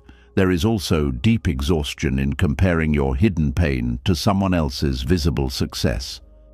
Most people compare their internal struggles to other people's external appearance. They see someone smiling and assume that person feels whole internally. They see confidence and assume there is no fear underneath. They see success and assume there is no suffering behind it. But human beings carry invisible pain everywhere. The comparing mind forgets this. It creates illusions. Illusions that everyone else is more complete, more secure, more certain, more fulfilled. And the more these illusions grow, the more disconnected people become from compassion toward themselves. Buddhist wisdom reminds us that attachment to identity creates suffering. Comparison strengthens attachment to identity constantly because the mind becomes obsessed with how the self appears relative to others. Am I attractive enough? Successful enough? Interesting enough? Loved enough? Accomplished enough? The nervous system remains trapped in self-evaluation instead of peaceful awareness. This creates profound emotional fatigue because the mind never fully rests from measurement. Even achievements become emotionally unsatisfying after a while because comparison immediately moves the standard again. A person finally reaches one goal, then suddenly notices someone doing better. Finally heals one wound, then notices another person healing faster. Finally feels peace briefly, then comparison steals it again. The finish line keeps moving endlessly. This is why comparison often destroys joy quietly. Not because joy disappears naturally, but because the comparing mind interrupts contentment before it can fully settle into the heart. Buddhist teachings speak deeply about enoughness, though not always directly in those words. The present moment already contains life itself, but comparison blinds awareness to this reality constantly. The comparing mind cannot receive life fully because it keeps emotionally looking sideways. Someone else's beauty becomes proof of your ugliness. Someone else's success becomes proof of your failure. Someone else's confidence becomes proof of your inadequacy. But these conclusions are illusions created by fearful thinking. Every human being walks through different emotional terrain, different wounds, different timing, different lessons, different nervous systems, different forms of suffering nobody else fully sees. Comparison ignores all of this complexity completely, and because it ignores reality, it creates suffering. Many emotionally exhausted people secretly believe they are failing at life because they constantly compare their unfinished journey to someone else's carefully displayed moments. This creates quiet hopelessness. The nervous system begins feeling, I will never be enough. I will never catch up. I will never become who I should be. These thoughts become emotionally heavy over time. Buddhist compassion softens comparison by returning awareness to humanity itself instead of emotional ranking. Everyone suffers. Everyone feels uncertain sometimes. Everyone carries wounds invisibly. Everyone struggles with fear, loneliness, longing, and imperfection in different forms. This realization reconnects people to humility and compassion instead of competition, because comparison often strips away shared humanity and replaces it with emotional separation. The comparing mind says, "They are above me, I am below them," but awareness gently says, "We are both human beings carrying different forms of pain." That shift changes emotional exhaustion profoundly. The nervous system relaxes when it no longer treats life like endless competition. This does not mean losing inspiration or ambition. Buddhist wisdom is not against growth.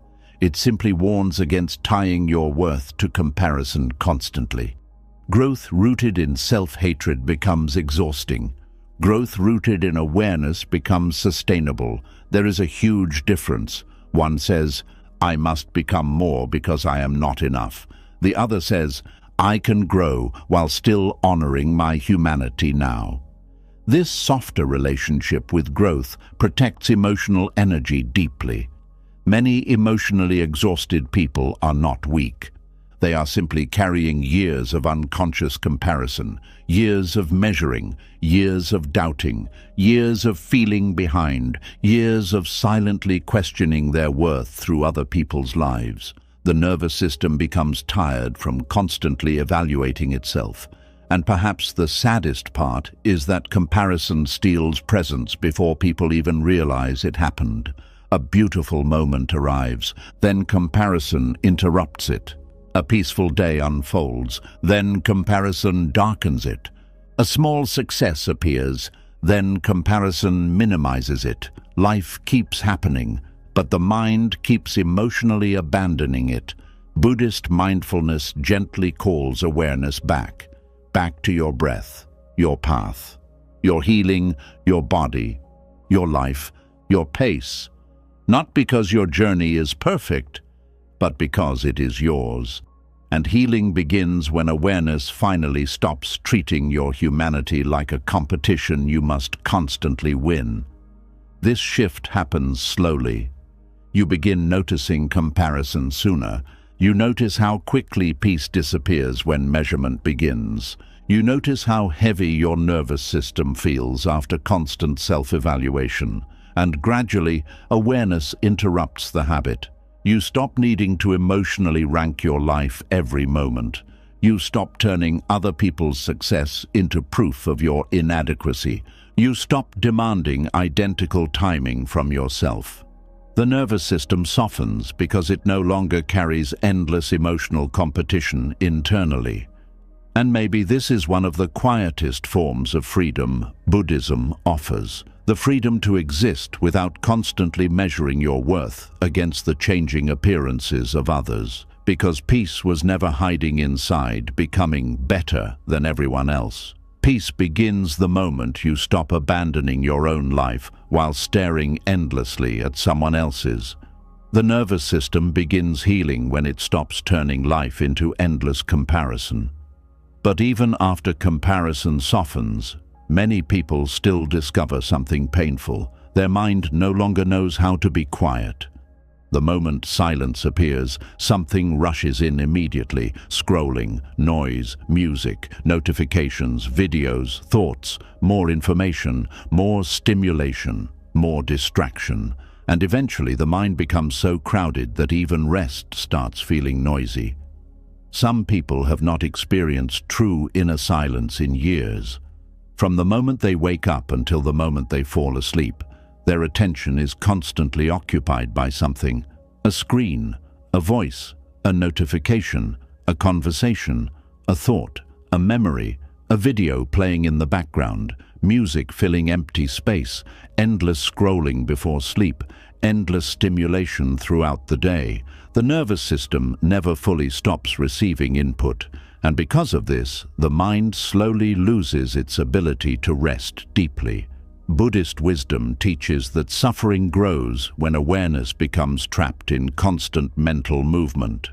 The mind naturally produces thoughts, emotions, and reactions, but modern life adds another layer on top of this: endless external stimulation. The result is a nervous system that never fully settles. Many emotionally exhausted people are not only carrying emotional pain, they are carrying mental overcrowding. Their inner world has become so full of noise that they no longer remember what stillness feels like. This exhaustion is difficult to notice at first because stimulation feels normal now. Most people move through the day surrounded by sound, screens, information, and interruption constantly. Silence feels strange. Empty space feels uncomfortable. Stillness feels almost threatening, so the mind keeps reaching for more input automatically. Another video, another message, another scroll, another distraction, another piece of information, and little by little, the nervous system becomes overstimulated without realizing it. The body pays the price quietly. Buddhist teachings often emphasize silence because silence allows awareness to return to itself. But many people no longer know how to sit quietly without immediately escaping into stimulation. The moment stillness appears, the hand reaches for the phone. The moment discomfort appears, distraction arrives. The moment loneliness appears, noise fills the room. The nervous system becomes addicted to constant input because silence begins exposing emotions, fears, and exhaustion that were hidden underneath the stimulation all along. This creates a painful cycle. The more overwhelmed the mind becomes, the more stimulation it seeks to avoid discomfort. And the more stimulation it consumes, the less rested the nervous system feels. Eventually, even peaceful moments stop feeling peaceful because the mind no longer knows how to slow down. A person may sit in a quiet room while internally replaying videos, conversations, thoughts, worries, music, and mental commentary all at once. The external world becomes silent, but the internal world keeps racing. This is one of the deepest forms of modern exhaustion, a mind with no silence left inside it. The nervous system was never designed to process endless stimulation without pause. Human beings evolved with natural rhythms, quiet evenings, slower moments, space for emotional processing, space for boredom, space for reflection. Now the mind is flooded continuously.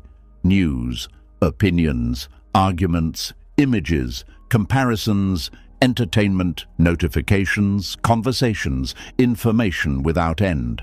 The nervous system becomes emotionally saturated. And when the mind becomes saturated, emotional exhaustion follows naturally. This is why some people feel tired after hours of scrolling, even though they did nothing physically demanding. The brain has been processing enormous amounts of emotional and visual information rapidly without rest. Every image affects the nervous system. Every comparison affects attention. Every emotional headline activates something internally. Every notification interrupts focus. The body remains still while the mind absorbs hundreds of emotional impressions silently. Eventually, awareness becomes fragmented. This fragmentation creates inner restlessness. A person tries to rest, but the mind keeps jumping rapidly between thoughts and stimulation patterns it has practiced all day long. One thought, another urge, another distraction, another emotional reaction. The mind becomes conditioned to constant movement. Buddhist wisdom describes this beautifully through the concept of attachment and craving. The overstimulated mind constantly craves more input because it fears emptiness. But the craving itself becomes suffering. The mind says, one more scroll, one more video, one more distraction, one more check. But satisfaction never truly arrives. The stimulation briefly numbs discomfort. Then restlessness returns almost immediately afterward. This is why overstimulation often creates emotional numbness instead of peace. The nervous system becomes overloaded, making it difficult to feel deeply connected to anything fully. Joy feels muted. Attention weakens. Presence disappears. Life starts feeling blurry. The mind becomes too crowded to experience moments clearly. Many emotionally exhausted people secretly fear silence because silence removes distraction from what they are carrying internally. Without stimulation, loneliness becomes noticeable, grief becomes noticeable, fear becomes noticeable, exhaustion becomes noticeable, so the mind keeps consuming input to avoid emotional contact with itself. But avoidance through stimulation creates deeper exhaustion over time because the nervous system never fully processes anything. Emotional experiences remain unfinished underneath constant distraction. Buddhist mindfulness gently interrupts this cycle by slowing awareness down again, not forcing the mind aggressively into silence, not condemning technology or stimulation completely, simply creating moments where awareness can breathe without interruption, moments without scrolling, without noise, without input, without constant emotional consumption. These moments restore nervous system balance because the brain finally stops processing endless information temporarily. At first, this can feel uncomfortable. Many people discover how restless their mind actually is the moment stimulation disappears. Thoughts become louder, anxiety surfaces, the urge to check something immediately appears. But this discomfort was already present before the silence arrived. The stimulation was simply covering it temporarily.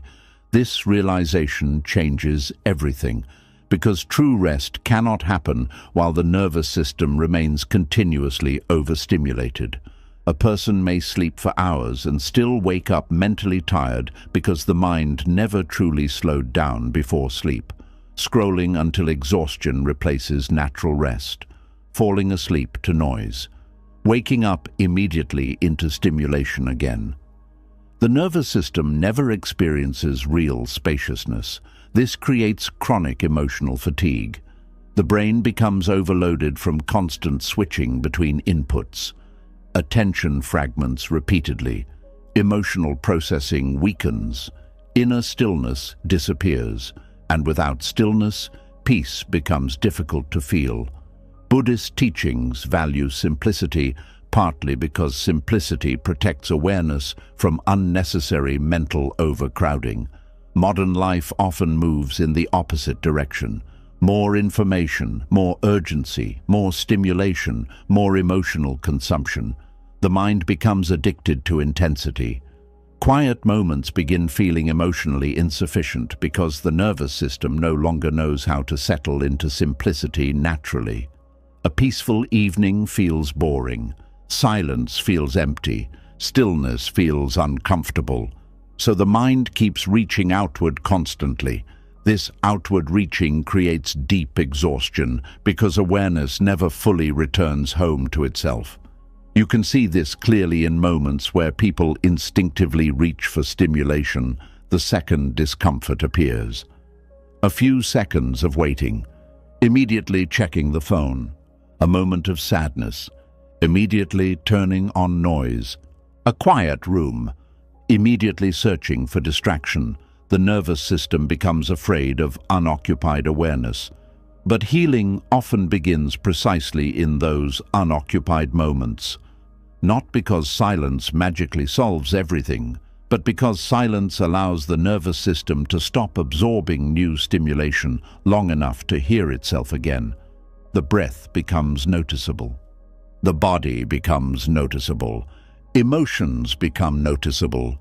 Exhaustion becomes noticeable, and awareness finally has space to respond compassionately instead of immediately escaping again. Many emotionally exhausted people are not lazy or weak. Their nervous system is simply overwhelmed from years of non-stop mental consumption. Too much noise, too much information, too much emotional input, too much comparison, too much stimulation without recovery. The mind becomes like a crowded room where nothing can fully settle.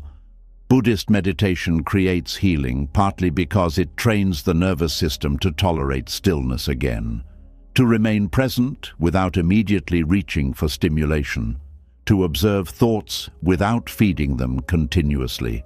This does not happen instantly. At first, the overstimulated mind resists silence strongly. It becomes restless, impatient, distracted.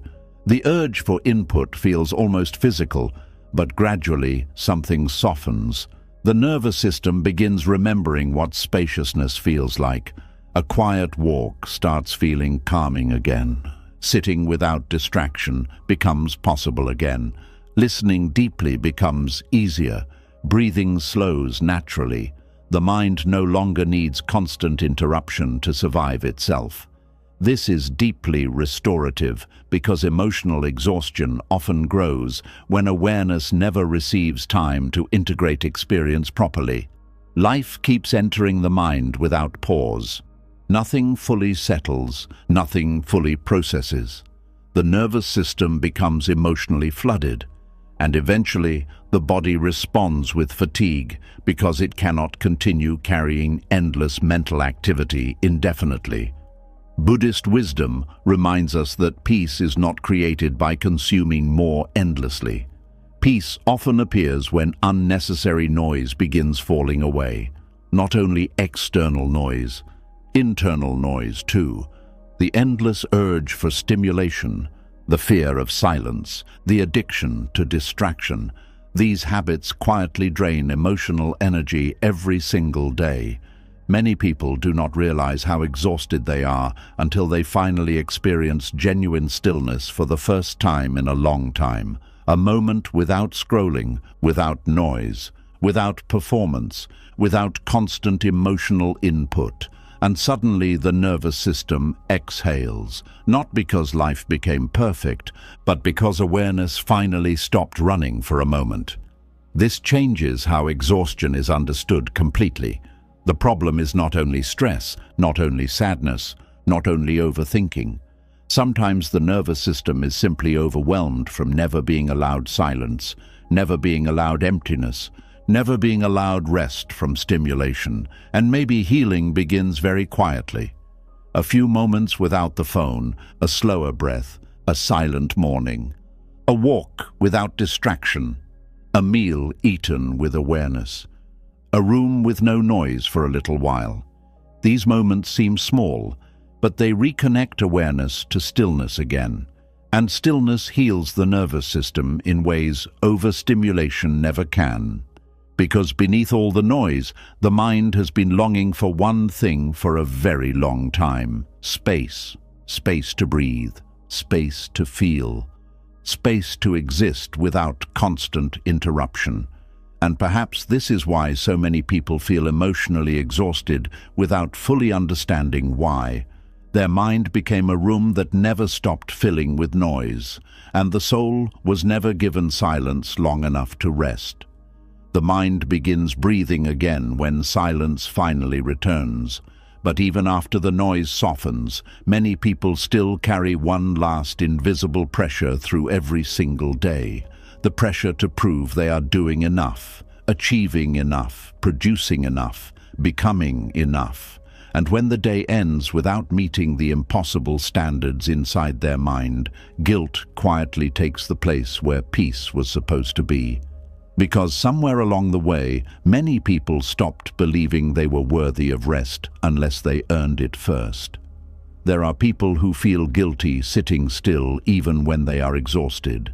Guilty resting, guilty sleeping, guilty slowing down, guilty doing nothing. Their body asks for softness, but the mind immediately responds with pressure. You should be doing more. You wasted today. You are falling behind. You are not productive enough. You should have accomplished more by now. And because this voice repeats itself constantly, even peaceful moments become emotionally heavy. Buddhist wisdom teaches that suffering often grows when identity becomes attached to performance. The mind begins measuring worth through productivity instead of presence. Life becomes less about being alive and more about proving value continuously. This creates enormous emotional exhaustion because the nervous system never truly receives permission to rest. Many people no longer know how to simply exist without turning existence into achievement. Every day becomes a test. Every quiet moment becomes evidence of failure. Every unfinished task becomes emotional pressure, and eventually the soul becomes tired of trying to earn its right to breathe. This pressure often begins very early in life. Some people learned they received praise mainly when they achieved something: good grades, hard work, helping others, staying productive, being useful, performing well emotionally. The nervous system slowly absorbed one dangerous belief: my worth depends on what I produce. This belief follows people into adulthood quietly. Even during exhaustion, the mind keeps asking, what did you accomplish today? Did you do enough? Are you wasting your life? Should you be working harder? The body may desperately need rest, but the mind interprets rest as failure. This creates inner conflict that becomes emotionally draining over time. The nervous system never fully relaxes because stillness feels unsafe. Slowing down triggers guilt. Rest triggers self-judgment. Silence triggers anxiety about unfinished goals or imagined inadequacy, so the person keeps pushing, even while tired, even while emotionally depleted, even while disconnected from themselves completely. Buddhist teachings gently challenge this entire way of living. They remind us that human beings are not machines designed only for endless output. Life is not only about productivity. Presence matters too. Stillness matters. Awareness matters. Compassion matters. Rest matters. But modern culture rarely teaches this deeply. Instead, people are taught to glorify exhaustion, to admire busyness, to equate worth with constant achievement. And because of this, many emotionally exhausted people secretly feel ashamed of their own humanity, ashamed of needing rest, ashamed of slowing down, ashamed of emotional fatigue, ashamed of not constantly performing.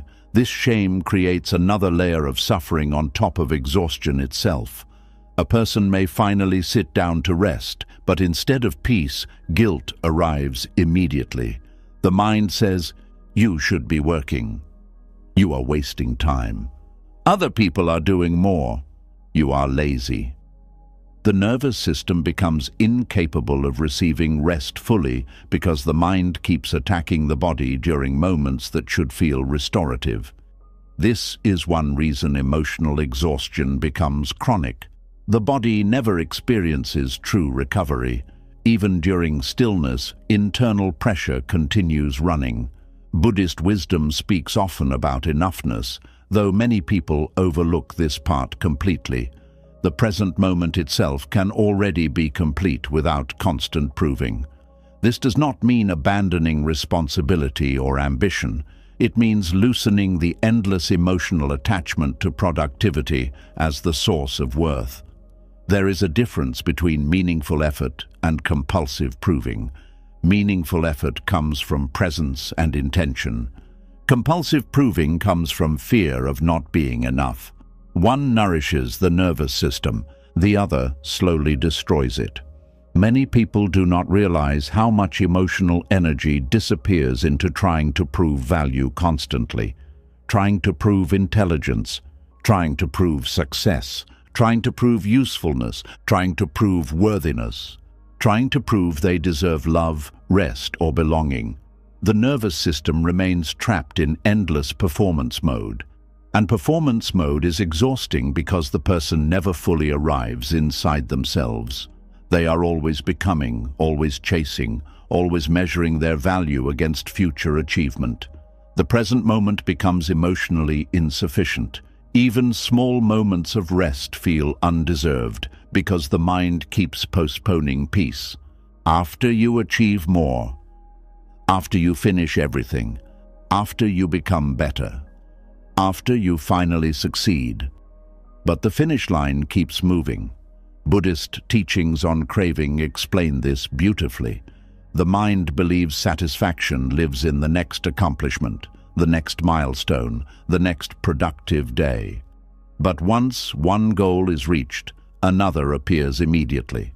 The nervous system never fully arrives at peace because peace remains conditional, and conditional peace creates chronic emotional fatigue. You can see this in people who accomplish enormous things but still feel restless internally. They finish one task and immediately search for another. Rest feels empty. Slowing down feels frightening, because underneath the productivity is often fear. Fear of being unworthy without achievement, fear of falling behind, fear of disappointing others, fear of confronting unresolved emotions in stillness. The activity itself becomes emotional escape. Buddhist awareness gently reveals this pattern without judgment. It asks a quiet but powerful question. Who are you when you are not producing? For many people, this question feels deeply uncomfortable because they have spent so long identifying with performance that simple existence feels emotionally unfamiliar. A quiet evening feels pointless without productivity. A slow day feels wasted. Rest feels undeserved. The nervous system becomes addicted to striving, and eventually even success loses emotional meaning because the body remains exhausted underneath it all. One of the saddest forms of emotional exhaustion happens when people can no longer enjoy their own life because they are constantly trying to optimize it. Every moment becomes measured, every day evaluated, every hour judged. The mind constantly asks, was today productive enough? Did I do enough? Am I becoming enough? This endless evaluation steals peace before the day even ends. Buddhist wisdom reminds us that life is happening now, not only after perfection is achieved. But the productivity-driven mind struggles to receive this truth because it fears stillness will expose inadequacy. So it keeps moving endlessly. More goals, more tasks, more proving, more pressure. The nervous system becomes overwhelmed not only by work itself, but by the emotional meaning attached to work. Work becomes identity. Productivity becomes worth. Achievement becomes emotional survival. This creates deep exhaustion because no human being can sustain constant internal pressure forever. The body eventually says, "This pace is hurting me." But many people ignore these signals because slowing down feels emotionally dangerous. Without productivity, they no longer know how to validate their existence internally. This is why some people feel anxious on days with no plans. The quiet exposes how dependent the nervous system became on movement and achievement for emotional regulation. Buddhist practice gently invites awareness back into simpler forms of being. Breathing without needing to earn it. Resting without apology. Walking without rushing. Watching sunlight without multitasking. Allowing one day to simply exist without turning it into judgment. These moments heal something deep inside the nervous system, because the body was never meant to exist under constant evaluation. Many emotionally exhausted people secretly carry an impossible standard, that every day must justify their worth somehow. But life is not meant to be lived like endless performance reviews. Some days are for effort, some days are for healing, some days are for grieving, some days are for stillness. Some days are simply for surviving gently. Buddhist compassion softens the harshness people direct toward themselves around productivity. Compassion says, you are allowed to be human. You are allowed to slow down. You are allowed to rest before breaking. You are allowed to exist without proving yourself every moment. These truths feel almost radical in a world addicted to performance. But the nervous system deeply needs them, because emotional exhaustion often grows when rest becomes conditional instead of natural. The person says, "I'll rest after I finish everything," but everything is never fully finished. There is always another task, another pressure, another responsibility, another fear of falling behind, and the body quietly keeps waiting for permission to breathe. Buddhist teachings on presence restore emotional balance because they reconnect people to the idea that life itself is not a race to justify existence. You do not need to constantly earn your humanity. This realization changes the nervous system profoundly. The chest softens slightly, breathing deepens slightly, guilt loosens slightly. The mind begins learning that rest is not laziness. Stillness is not failure. Slowing down is not weakness. These are deeply healing truths for emotionally exhausted people, because many are not only tired from life itself, they are tired from carrying endless internal pressure to become more than human. To never stop, never slow down, never rest fully, never simply be. Eventually, the soul becomes exhausted from this impossible demand. And perhaps this is why Buddhist practice values simplicity so deeply. Simplicity interrupts the endless hunger for proving. It allows awareness to return to ordinary life again. A quiet meal, a slow breath, a peaceful evening, a day that was not extraordinary but still mattered. These moments restore emotional balance because they reconnect the nervous system to enoughness. Enough work for today. Enough effort for today, enough surviving for today. Not perfect, not complete forever, not endlessly productive, just enough. This does not mean abandoning growth or responsibility. It means releasing the emotional violence of never allowing yourself to feel complete in any moment. Many emotionally exhausted people have forgotten what completion feels like. They move from one demand to another without ever emotionally arriving anywhere. But healing begins when the nervous system finally hears something it has needed for a very long time. You do not have to keep proving your worth every second of your existence. And maybe peace begins there, not in doing more, not in becoming perfect, not in endless achievement, but in allowing one ordinary day to be enough without turning it into evidence against yourself. Because the exhausted heart does not always need more pressure. Sometimes it simply needs permission to stop carrying so much. Sometimes emotional exhaustion is not coming from doing too much. Sometimes it comes from carrying too much inside. Carrying thoughts that never stop. Carrying emotions that were never fully felt. Carrying pressure to be productive, pressure to be okay, pressure to control the future, pressure to keep pretending. And little by little, the mind becomes heavy, the body becomes tired, and the soul quietly forgets what peace feels like. But Buddhist wisdom reminds us of something gentle and powerful. You are not exhausted because you are weak. You are exhausted because your nervous system has been fighting, holding, suppressing, comparing, fearing, performing, and overthinking for far too long. Healing begins the moment awareness returns, the moment you stop running from yourself, the moment you allow this breath, this body, and this imperfect day to simply exist without so much resistance. Peace was never hiding in becoming perfect. It was waiting underneath the noise.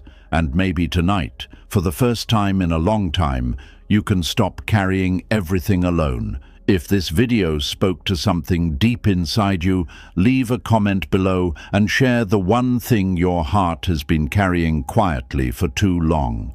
Sometimes healing begins the moment we finally tell the truth about what has been hurting us. And if you want more peaceful Buddhist teachings to help calm the mind, heal emotional exhaustion, and reconnect you with yourself, subscribe to the channel and continue this journey with us.